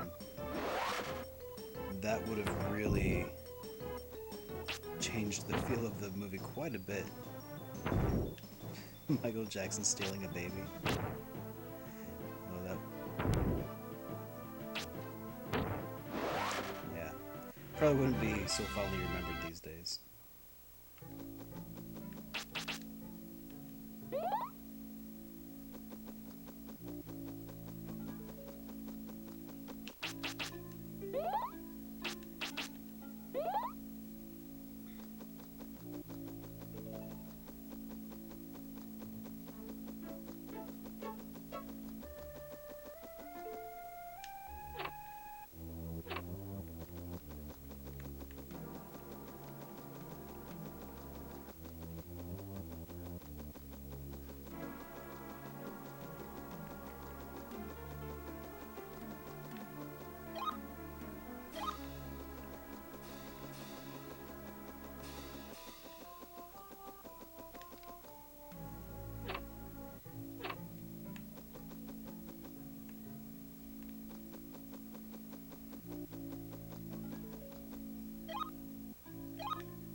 Let's see if I can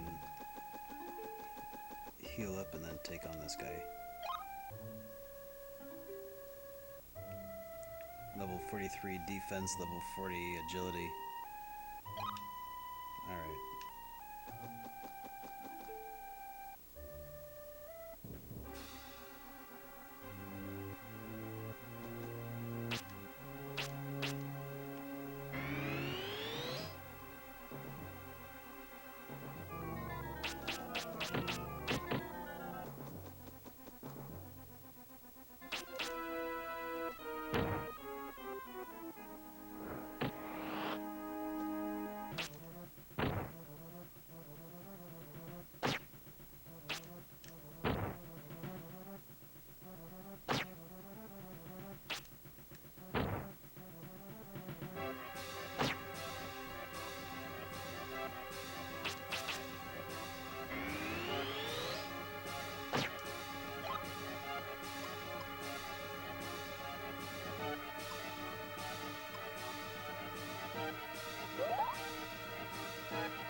I wonder if this would work on him.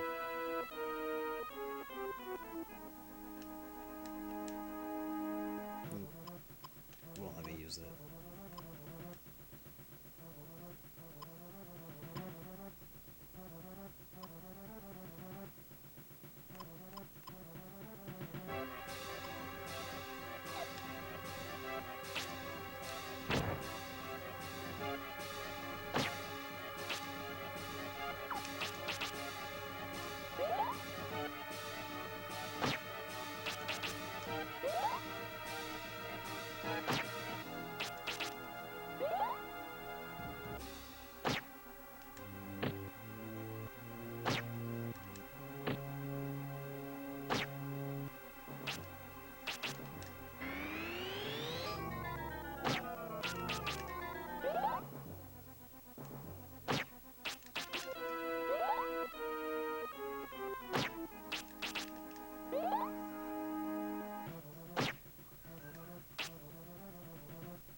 How did I miss a buff?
Bummer.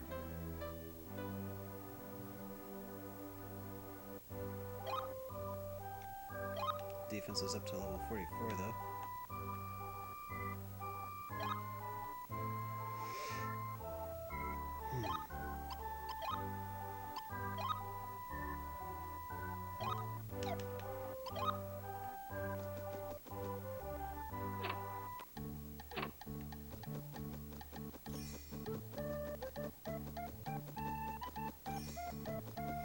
Maybe I'll go train a little bit in this previous dungeon area. Instead of just trying to brute force my way through.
Seems like I'm at least properly leveled for this area.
treasure chest. Hero drink. Cool.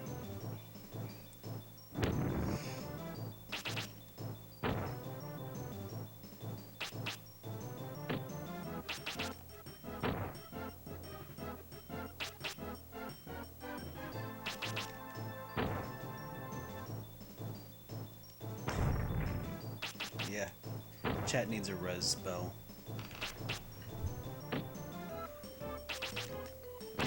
Probably due in no small part to my being completely bored out of my mind playing this game. And grinding. I don't have a whole lot to say. There's only so much you can say about a game.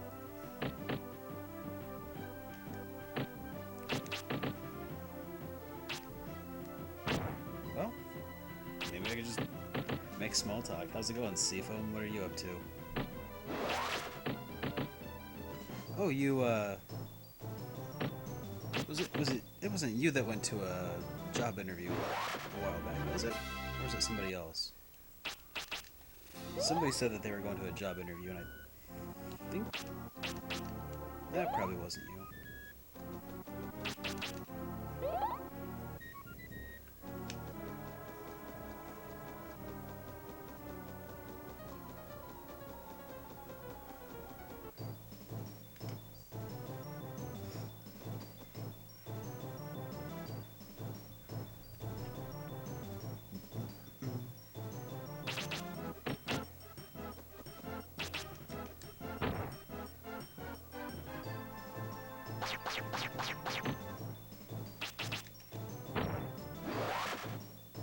Hey, Seafoam.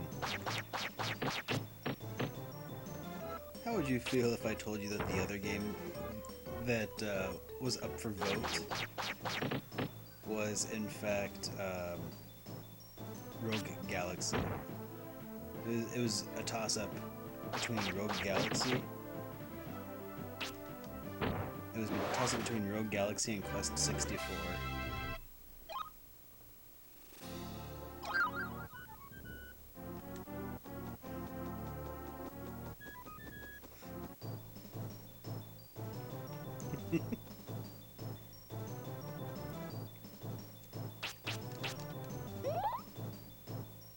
Just think. If only they had voted Rogue Galaxy, we could all be having a good time. Could all be just shooting the breeze, playing Rogue Galaxy together, level 5 game on the PlayStation 2. It'd be perfect. But no, just playing Quest 64 because I thought, hey, what could possibly go wrong?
I didn't... For whatever reason, I just assumed that Electric Lights Orchestra would never have had a unplugged track. That sounds like something that I would probably really be interested in. Some of my favorite CDs are unplugged albums, like Eric Clapton Unplugged, Led Zeppelin Unleaded. Actually, it was Page and Plant Unleaded though.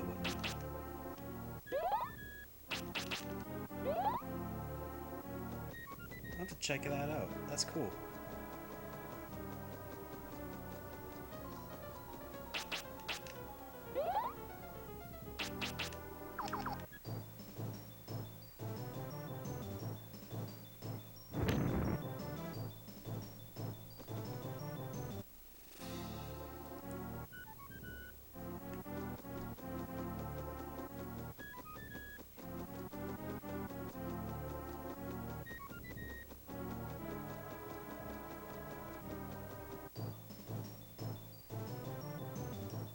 Rockin'. Hi, Tom. I can't read that.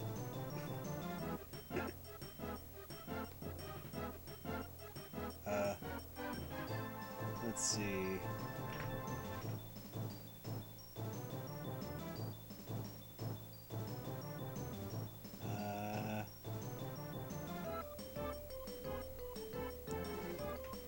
It's definitely kanji.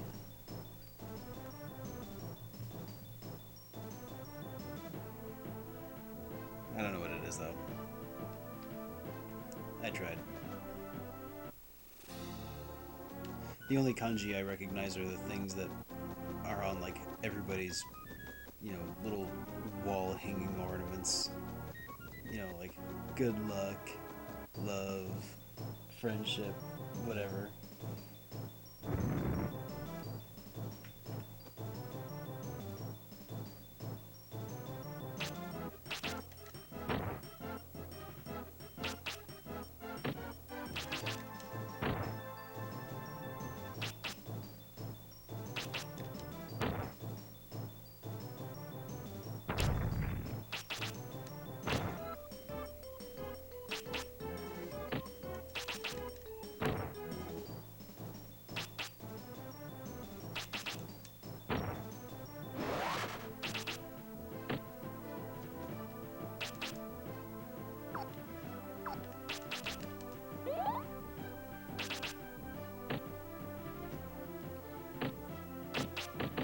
Where did Tom go? Just posted some kanji and ran.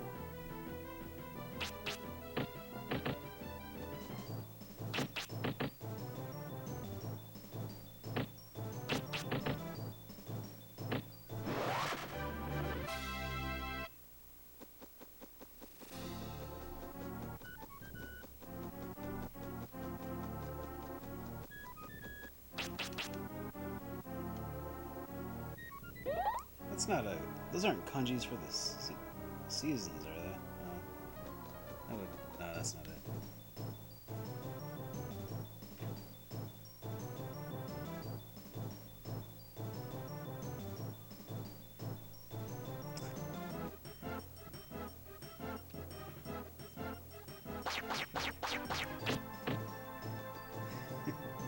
Yeah, it's kind of strange how stuff like that sticks with you.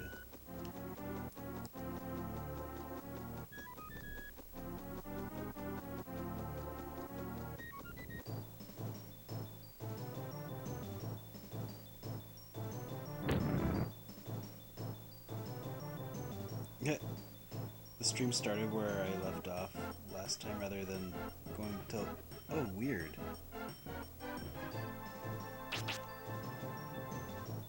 Well, I'm glad we got that sorted out.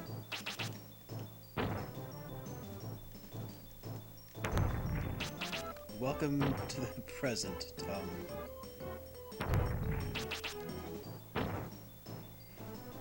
We have internet. And memes. Got memes for days.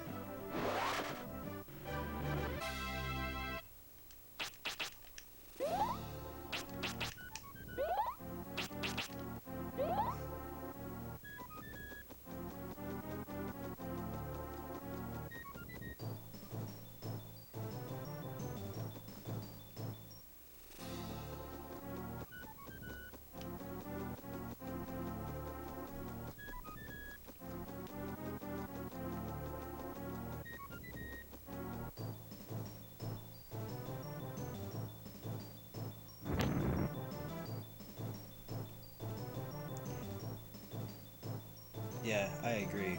By the way, Tom, what's with those kanji?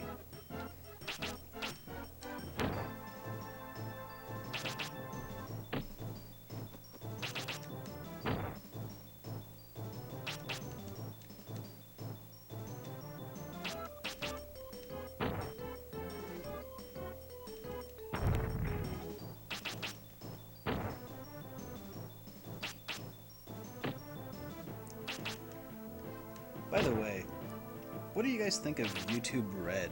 This whole YouTube subscription-based thing that they're rolling out that I had to sign a agreement for.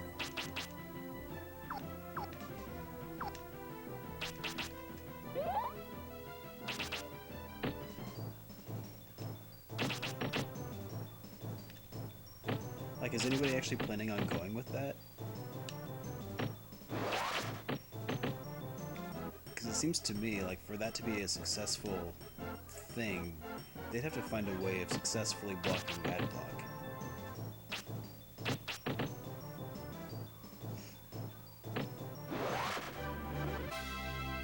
Oh, okay.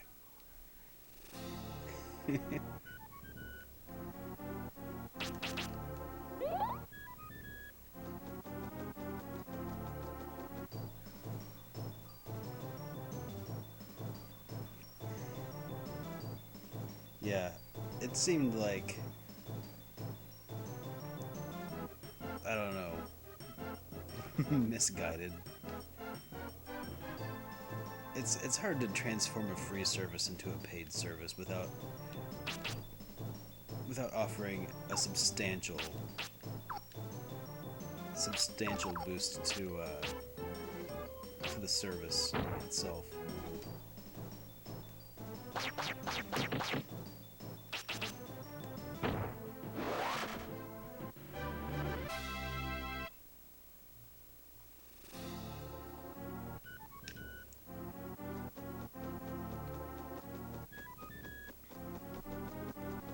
Yeah, apparently, I'm not sure how accurate that is, or if YouTube plans on, like, you know, just covering the cost of whatever. But apparently they're giving everybody a free month trial. And if everybody switches over at the same time to use this YouTube Red free trial, apparently they're not going to be viewing ads, but they're also not going to be throwing money into the pool that gets divvied up every month between YouTube and the creators. It's like, I don't know. What's the difference? It's like, what's the difference between getting paid 20 cents and 30 cents? And I don't mean like per view. I mean like maybe per, not even per person. No, whatever.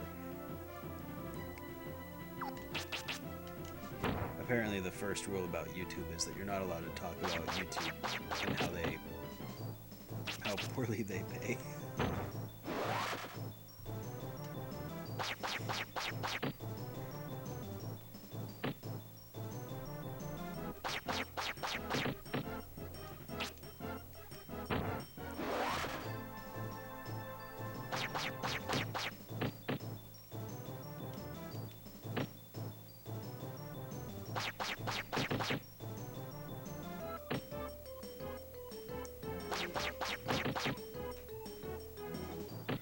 I'm not overly concerned about it, though. About this whole YouTube Red thing. A lot of people are kind of freaked out about it.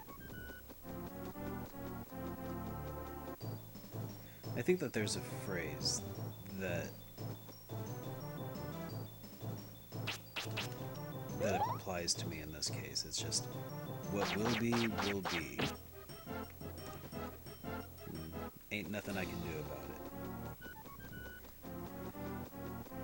But hopefully YouTube figures something out, because I don't think that this new service that they're planning will really change much.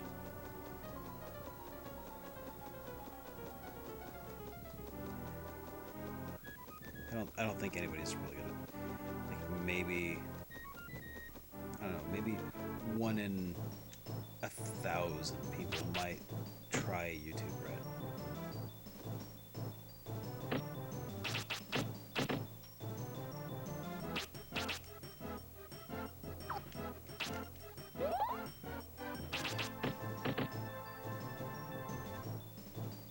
pretty much.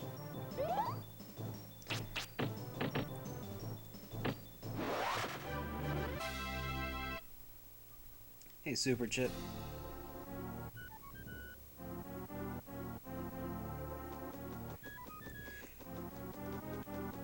Yeah, you can download videos. I already do that anyway. There's services that you can use to download videos. Of course, the videos that YouTube lets you download are, you know, DRM. They have some sort of like copyright protection built into the files you download, so you can only watch them through the YouTube player. Not that that really matters, really, because the YouTube player is not too bad.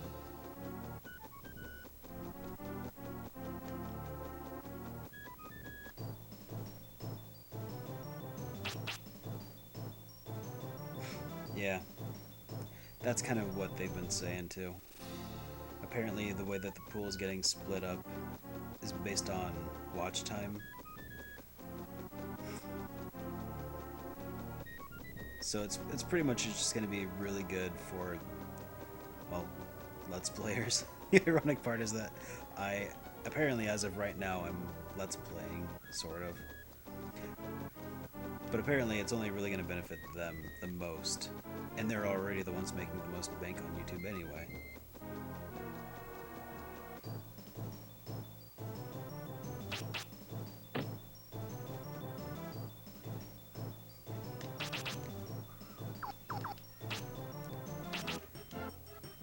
Oh yeah, I guess that there's also that thing YouTube's doing some like original content stuff. Like I guess PewDiePie's getting some sort of reality TV, not actually TV show.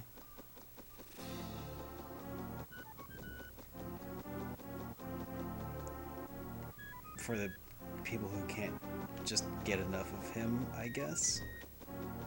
That seems like the sort of idea that could either go okay or completely ruin him.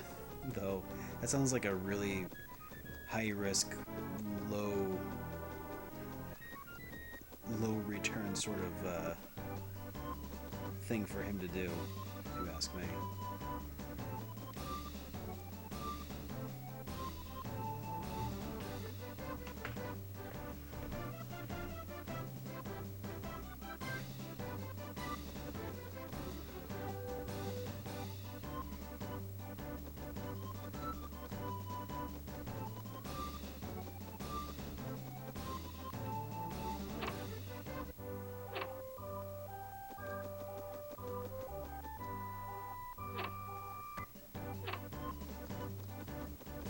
Hopefully it doesn't impact ad revenue too terribly, though. I guess we'll find out. The other possibility is that because fewer people will be viewing ads, maybe people who, I don't know, maybe ad companies will be, or people who want to purchase ads will pay higher rates to YouTube for the ads. I don't know. There's a lot of things to consider, but I guess only time can really tell how it'll affect us small guys.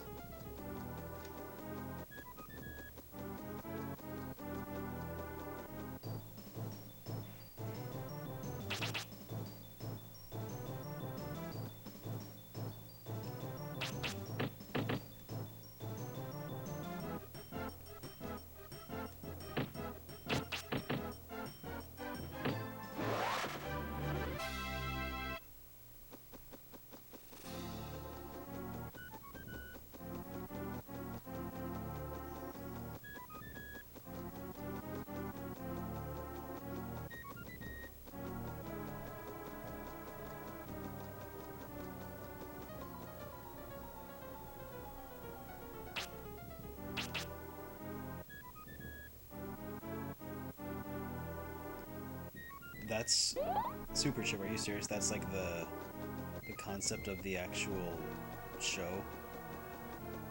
That sounds terrible.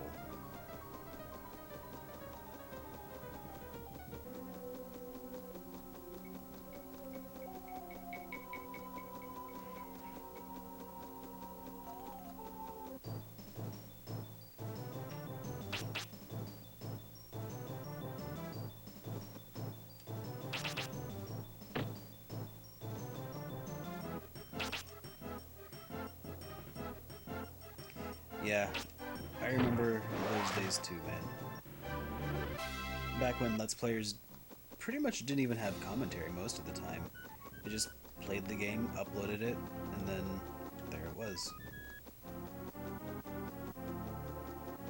It was basically a tool that you would watch in order to get past a certain point if you got stuck on it or something. At least that's how I treated them.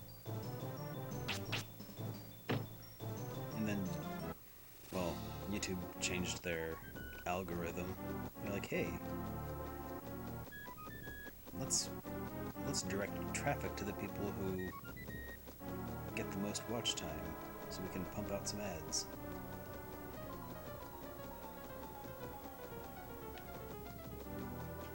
I guess YouTube would just refer to them as long-form content or something of the sort.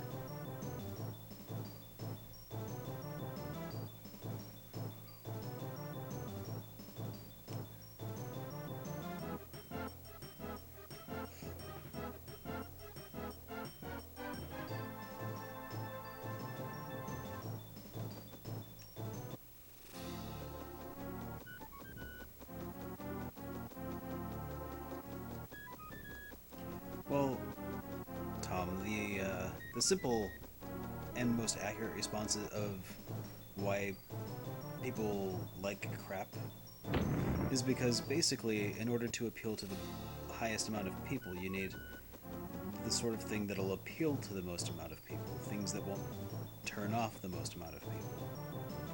And people have widely varying tastes. So,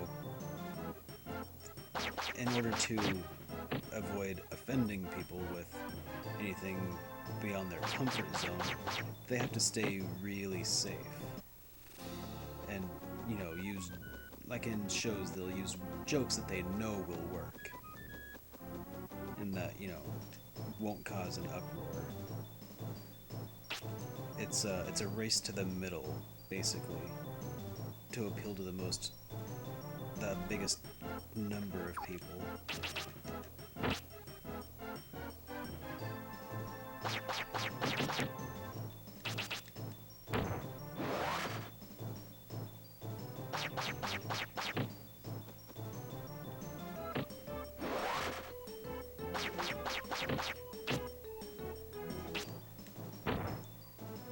As far as PewDiePie, I'm pretty sure Game Theory had a thing about why he's popular. I mean, in addition to just the fact that many people actually like him, he's also had the benefit of a lot of additional exposure based on his unique circumstances.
No, I'd rather not, personally.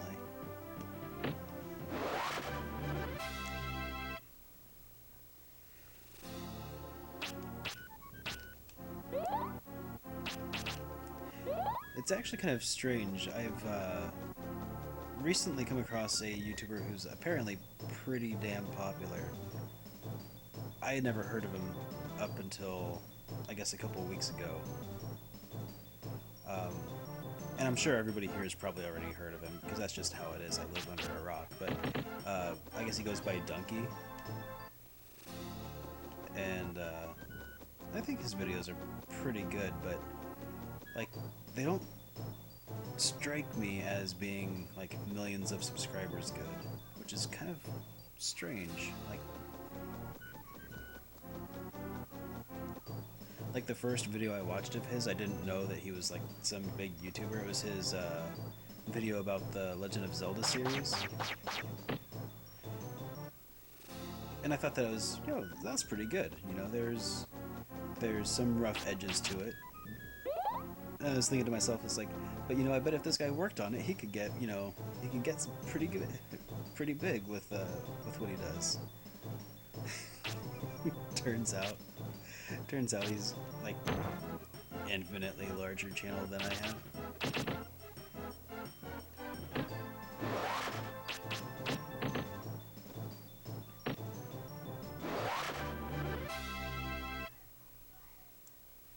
Aw, thanks, Tom. I'll never have 1,000,000 subscribers though. It's just a simple fact of I don't know. Me not thinking it's gonna happen. It'd be nice, that's for sure.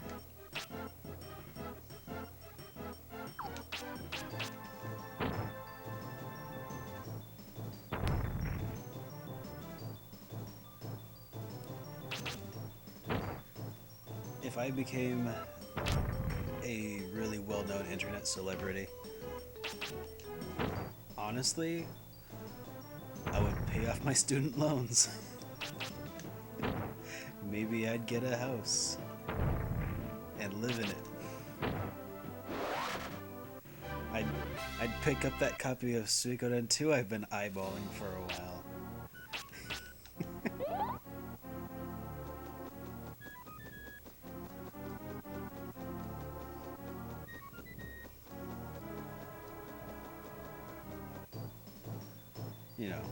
Dream big, right?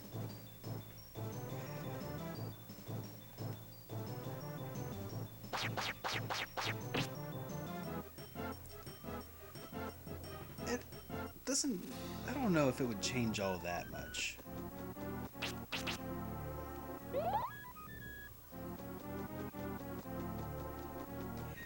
Like, honestly, I think that probably the biggest thing that would change is if I went to a convention.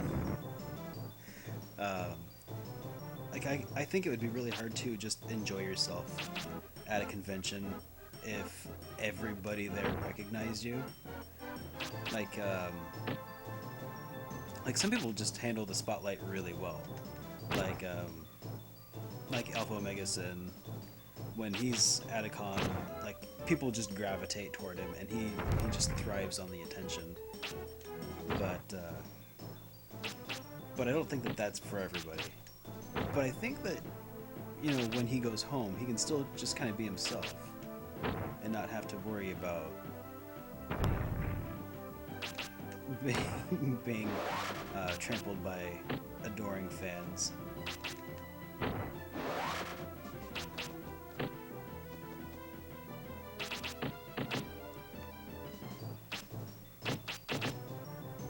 And honestly, in exchange for not having to work, like, it's work, but it's not like going to job 9 to 5 work. In exchange for that sort of thing, I'd say it would be totally worth it.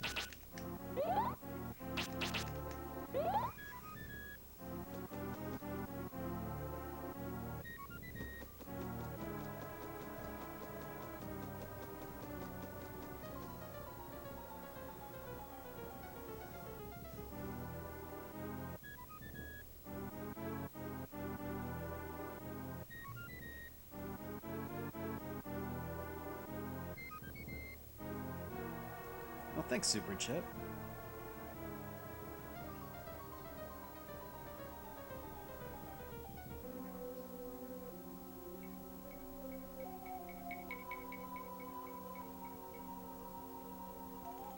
Pixel Gaming.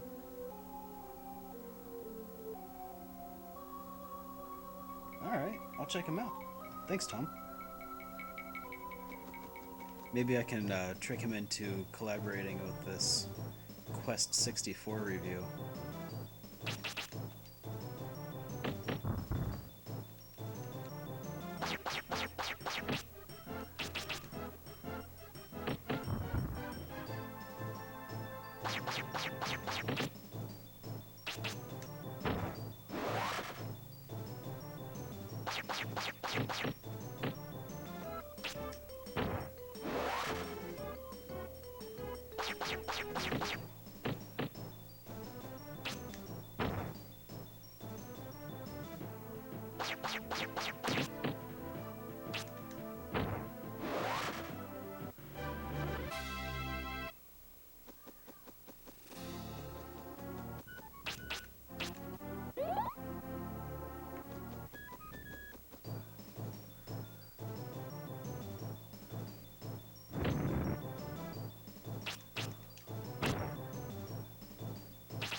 I think 9 was also my favorite of the PlayStation Final Fantasies.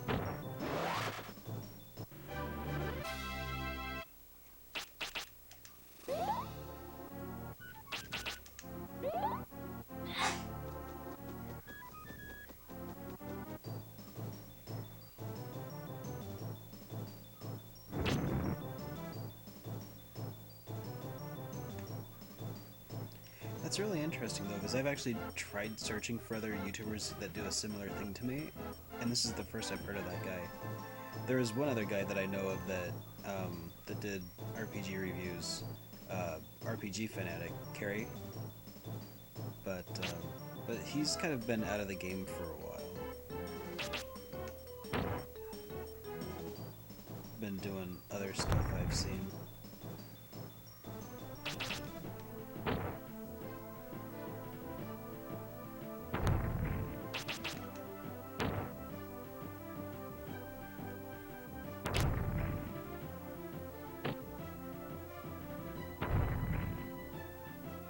Did Tetsuya Nomura also do the designs for the characters in 9?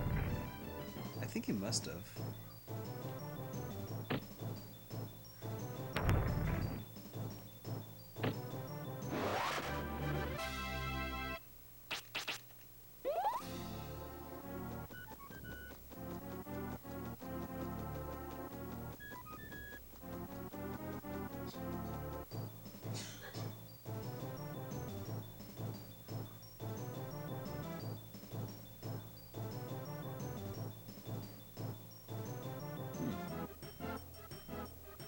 Yeah, I heard that Final Fantasy XI is closing down their servers. Somebody had asked me if I was going to attempt to play through it, and I don't think I will. I think I'll just let that train pass me by.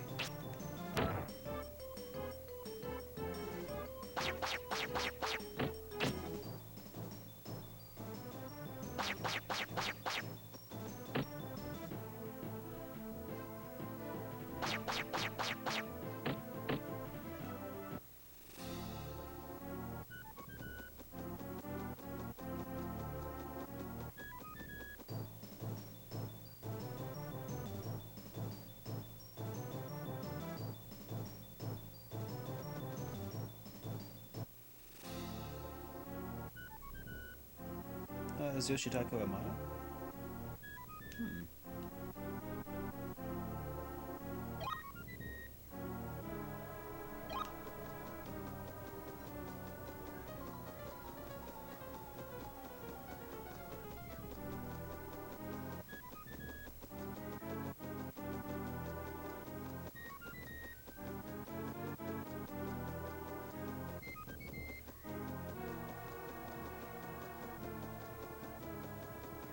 Cool. Well, I'll be sure to check him out. Thanks, Tom.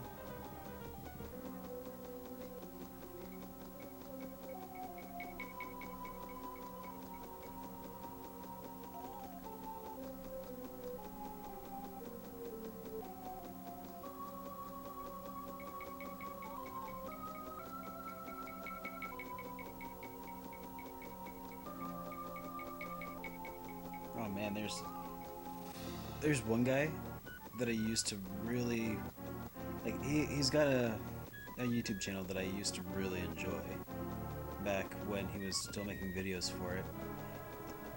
It's really sad. The guy made 3 really good videos, and then he just disappeared off the face of YouTube. But if you check out Tantalus Media Troupe was the name of the YouTube channel, and he had a series called Curing Confusion, and is all about explaining complex thing. I don't even remember it too well, in all honesty. It's been a long time since I watched him, but I do recall really enjoying the format of this show. I think he actually maybe made 3 or 4.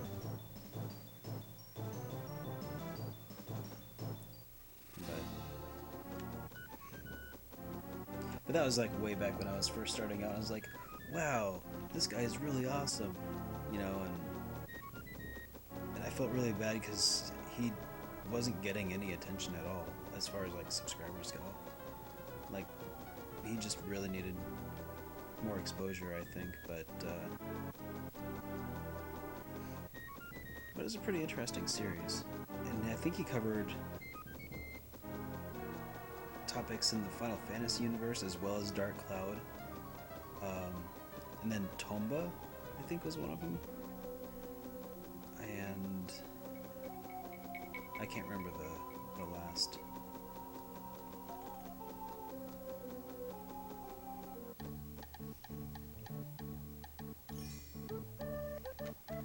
What am I doing in this cave? Just getting past it.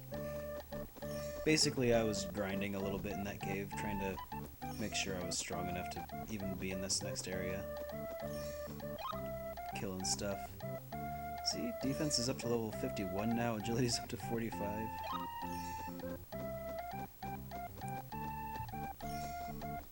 Let's go rest up here, and then I'll see if I can take out that other guy. It's been a while since I tried.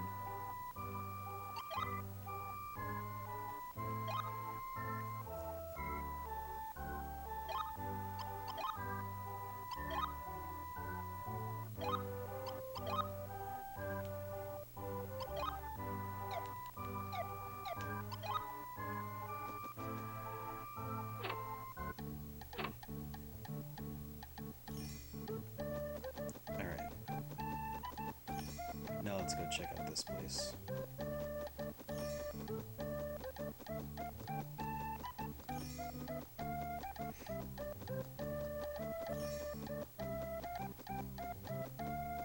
Yeah, the next boss is basically just in this area up ahead. And he just killed me so many times in a row. So it's like, maybe I should, you know, level up elsewhere for a while. Because not only was the boss killing me pretty consistently, but also so were the monsters.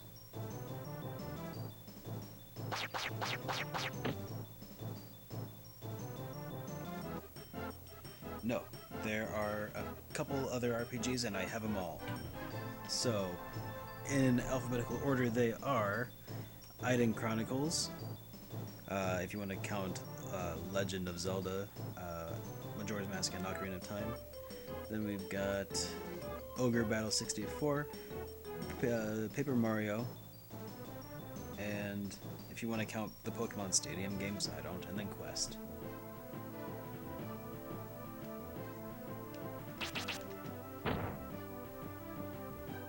So there's like a couple.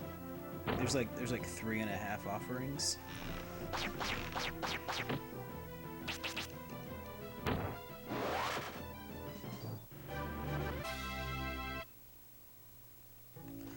Also, if you want to consider Zelda an RPG, then Mystical Ninja starring Goemon would also probably be considered an RPG by whatever definition. So that would also be a possible entry.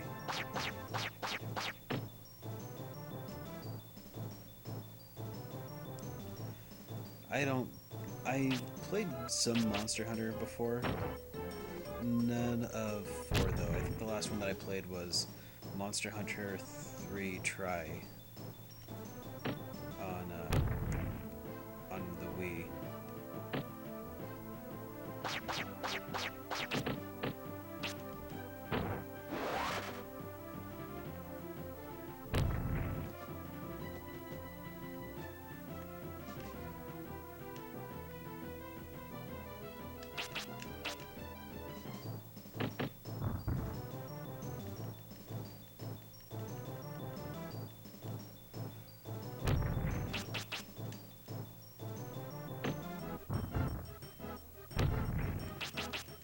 The first one I had mentioned was Aiden Chronicles, Aidyn,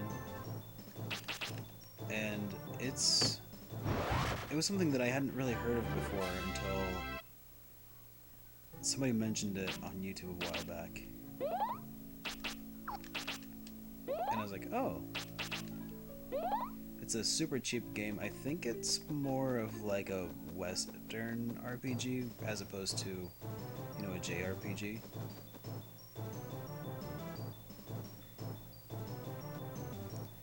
But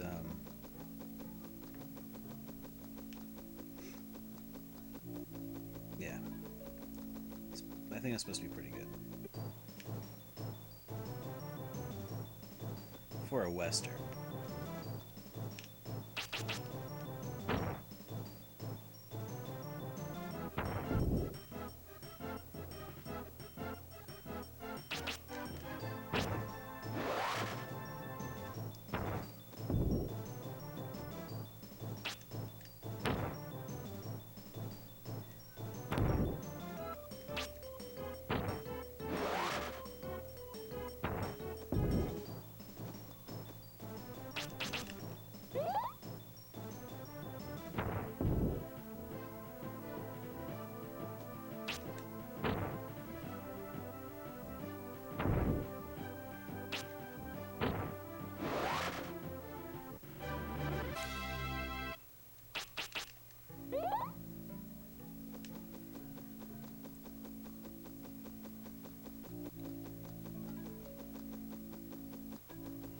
Alright, so here's the boss. So I'm just gonna heal up real quick. Run around in circles to get some magic points. A little more running around. Okay, we're good. You, me, let's go.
win! About time.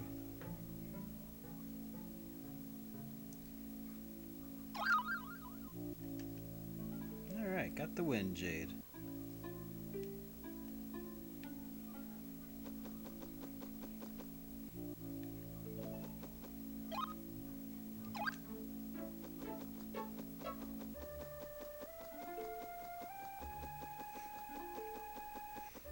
I was on the edge of my seat the entire time.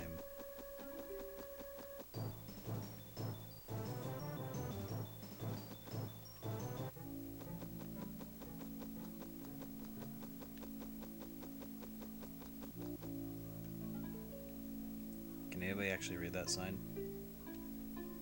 Nope, me either.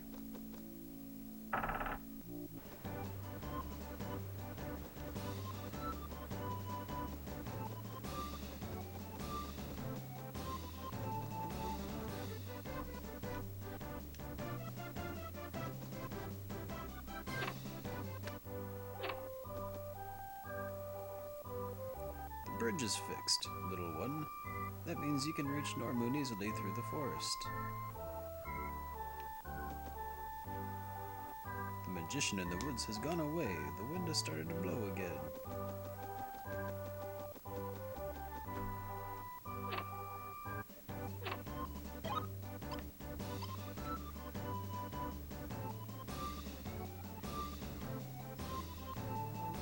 Alright.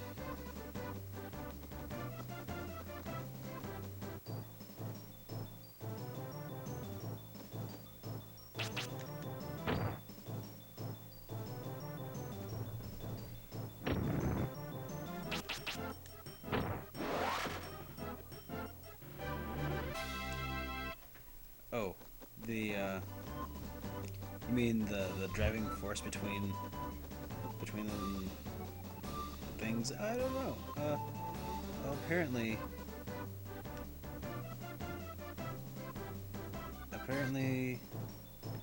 a book was stolen. It was a really good book,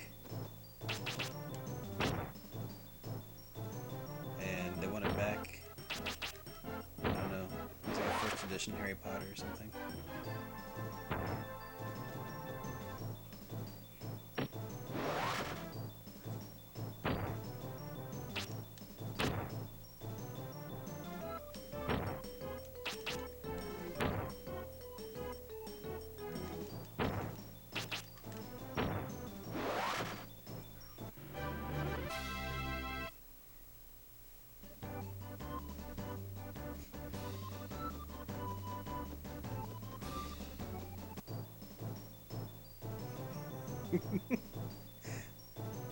Well, the plot of the game is really, like, not the strong suit. So, okay, so the legitimate reason, there was a stolen book, apparently. And it's a really powerful book with knowledge unbeknownst to man. Which raises the question of who wrote the book. You know, was it not written by a man? And if so, then what? Anyways, that wasn't a question that they raised in the game. That was my own question. Because it sounds like a weird plot hole, but whatever.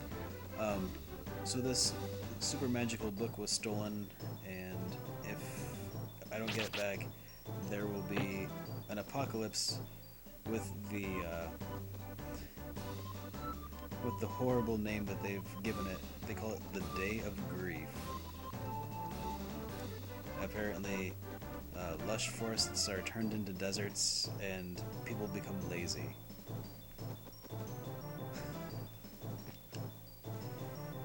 And it's just one day of grief, apparently, too. It's not like a permanent thing. It's just like one day, a day of grief. So anyway, this kid's father went out to, try to get the book back. And then he hasn't returned. And now my character's off to look for his dad, I guess. And the book.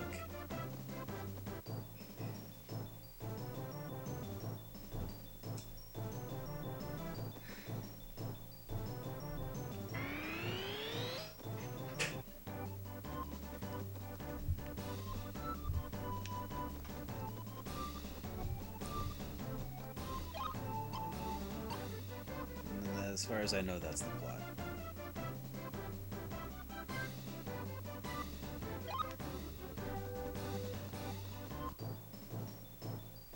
Who knows, though? Maybe there will be a twist in there somewhere.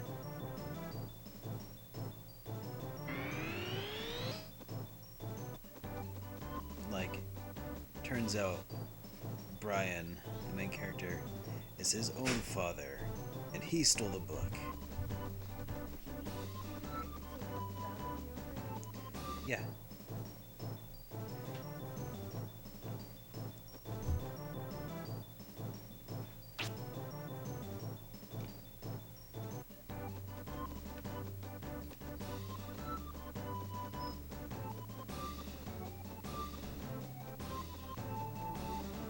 Oh god, no. Oh. This music. It's back. Oh.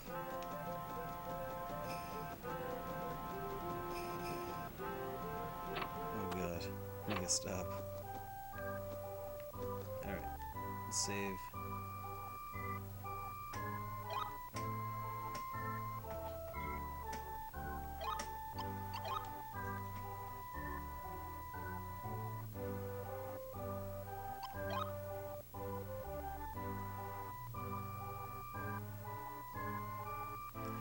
Yeah, I definitely want to review some of these games. Alright. I think that this is a pretty decent stopping point. My mind is done, I think. I don't think I can take much more, guys. So, yeah, so I think I'm gonna go for now. I shall return tomorrow and find out what I'm supposed to do next. But, I appreciate you guys all coming and hanging out with me, guys.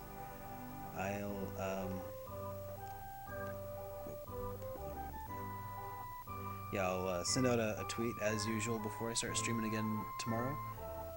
And I guess we'll see you guys then. Have a good night, everyone.